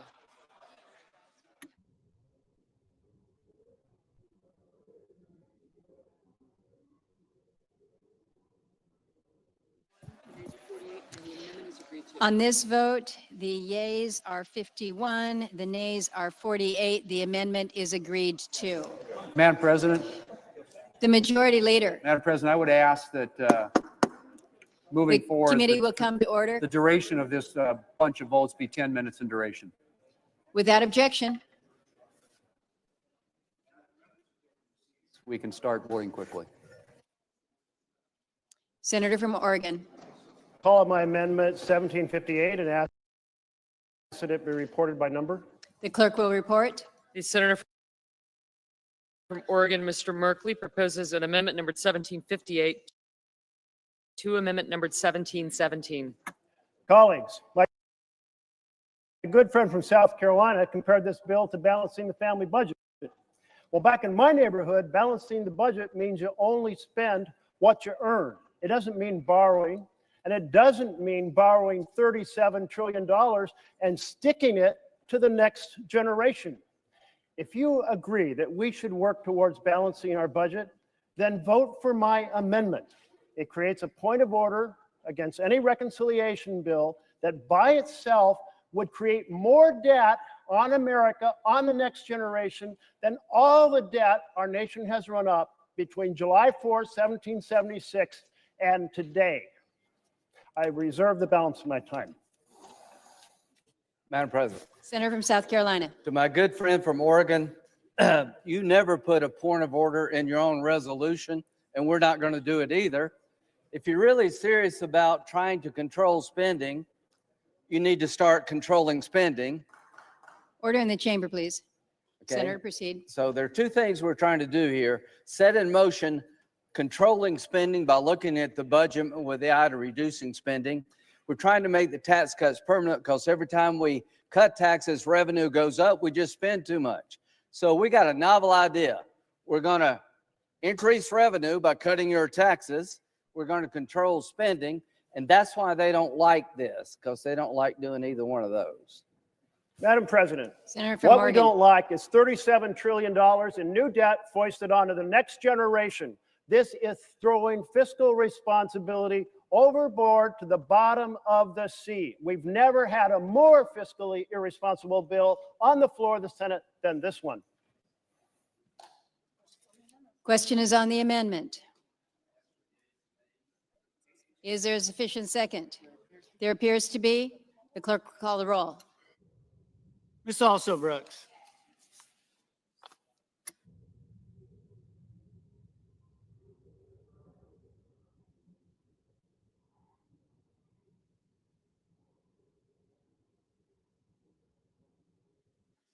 Ms. Baldwin.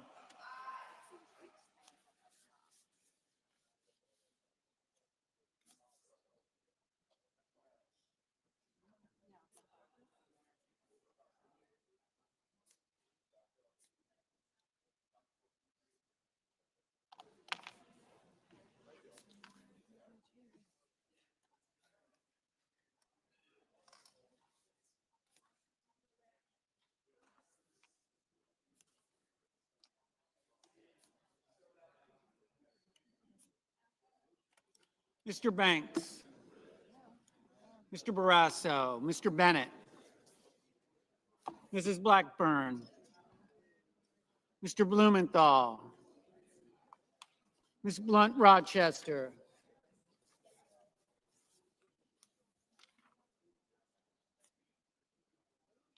Mr. Booker, Mr. Bozeman, Mrs. Brett,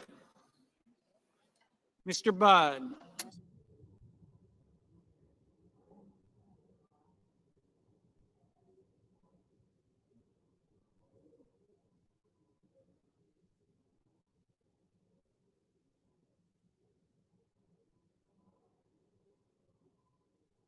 Mr. Budd,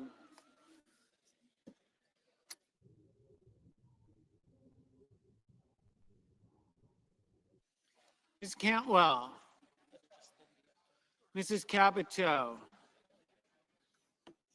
Mr. Cassidy, Ms. Collins,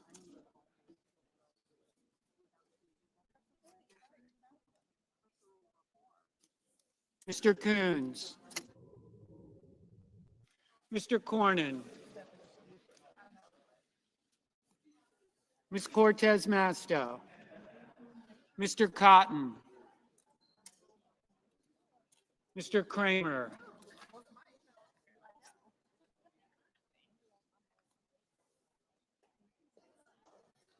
Mr. Crapo, Mr. Cruz, Mr. Curtis,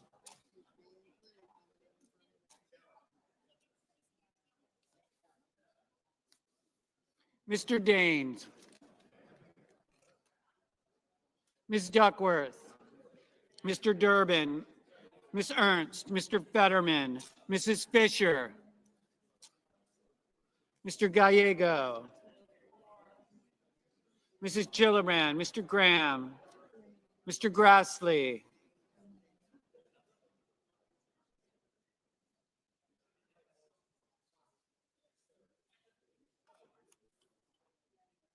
Mr. Haggerty,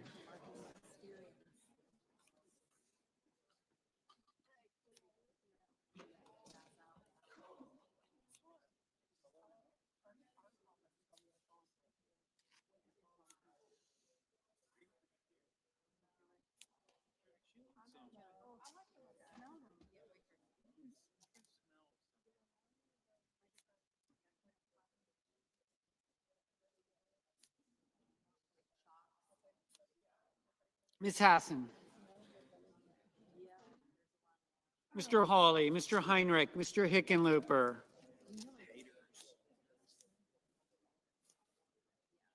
Ms. Arono,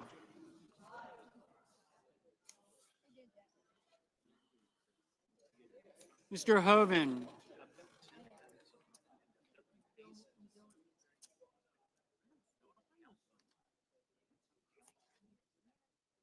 Mr. Husted,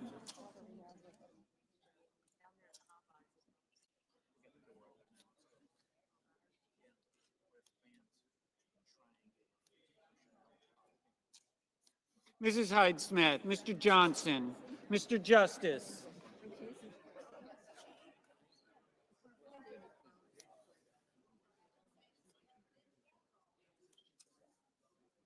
Mr. Kane, Mr. Kelly,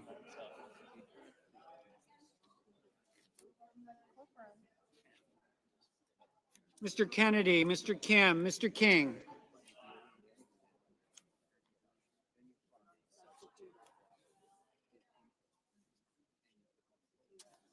Ms. Klobuchar, Mr. Langford, Mr. Lee, Mr. Lujan,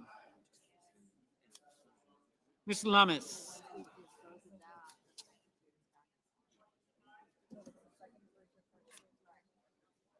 Mr. Markey, Mr. Marshall, Mr. McConnell, Mr. McCormick, Mr. Merkley,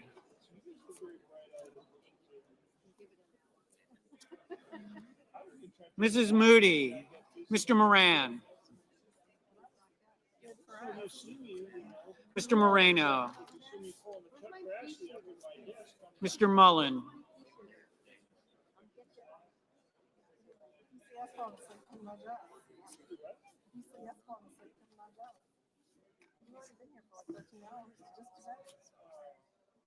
Ms. Markowski, Mr. Murphy, Mrs. Murray, Mr. Ossoff, Mr. Padilla,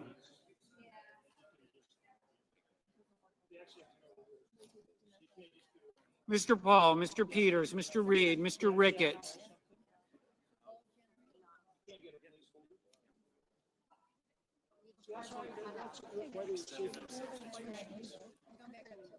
Mr. Risch, Ms. Rosen,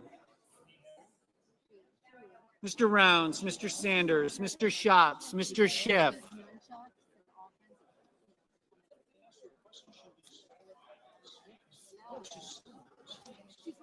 Mr. Schmidt.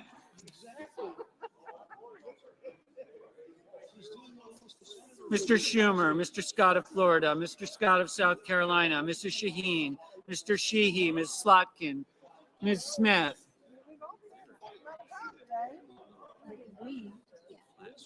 Mr. Sullivan, Mr. Thune, Mr. Tillis,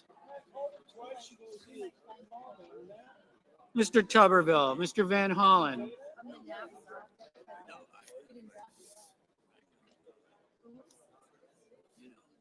Are you offering any amendments? Can I mark you off my list? I don't know. I hope not. Mr. Warner, Mr. Warnock,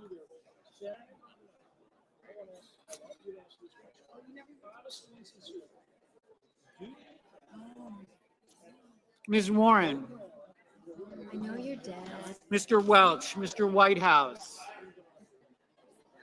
Mr. Wicker, Mr. Wyden, Mr. Young.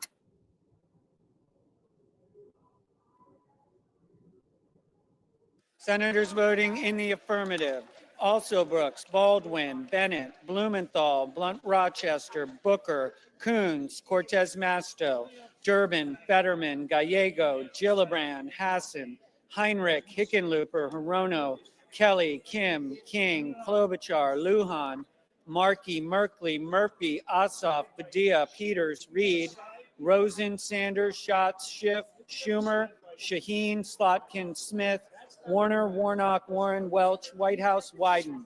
Mr. Van Hollen, aye. Mr. Kane, aye.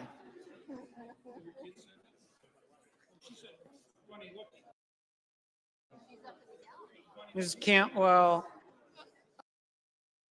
aye.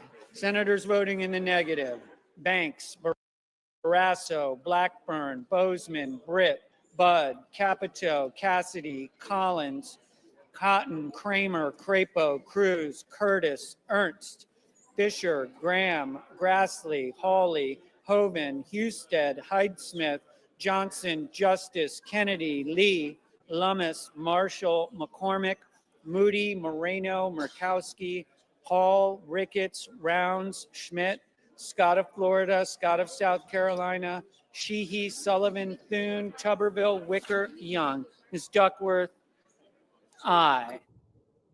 Mr. Langford, no.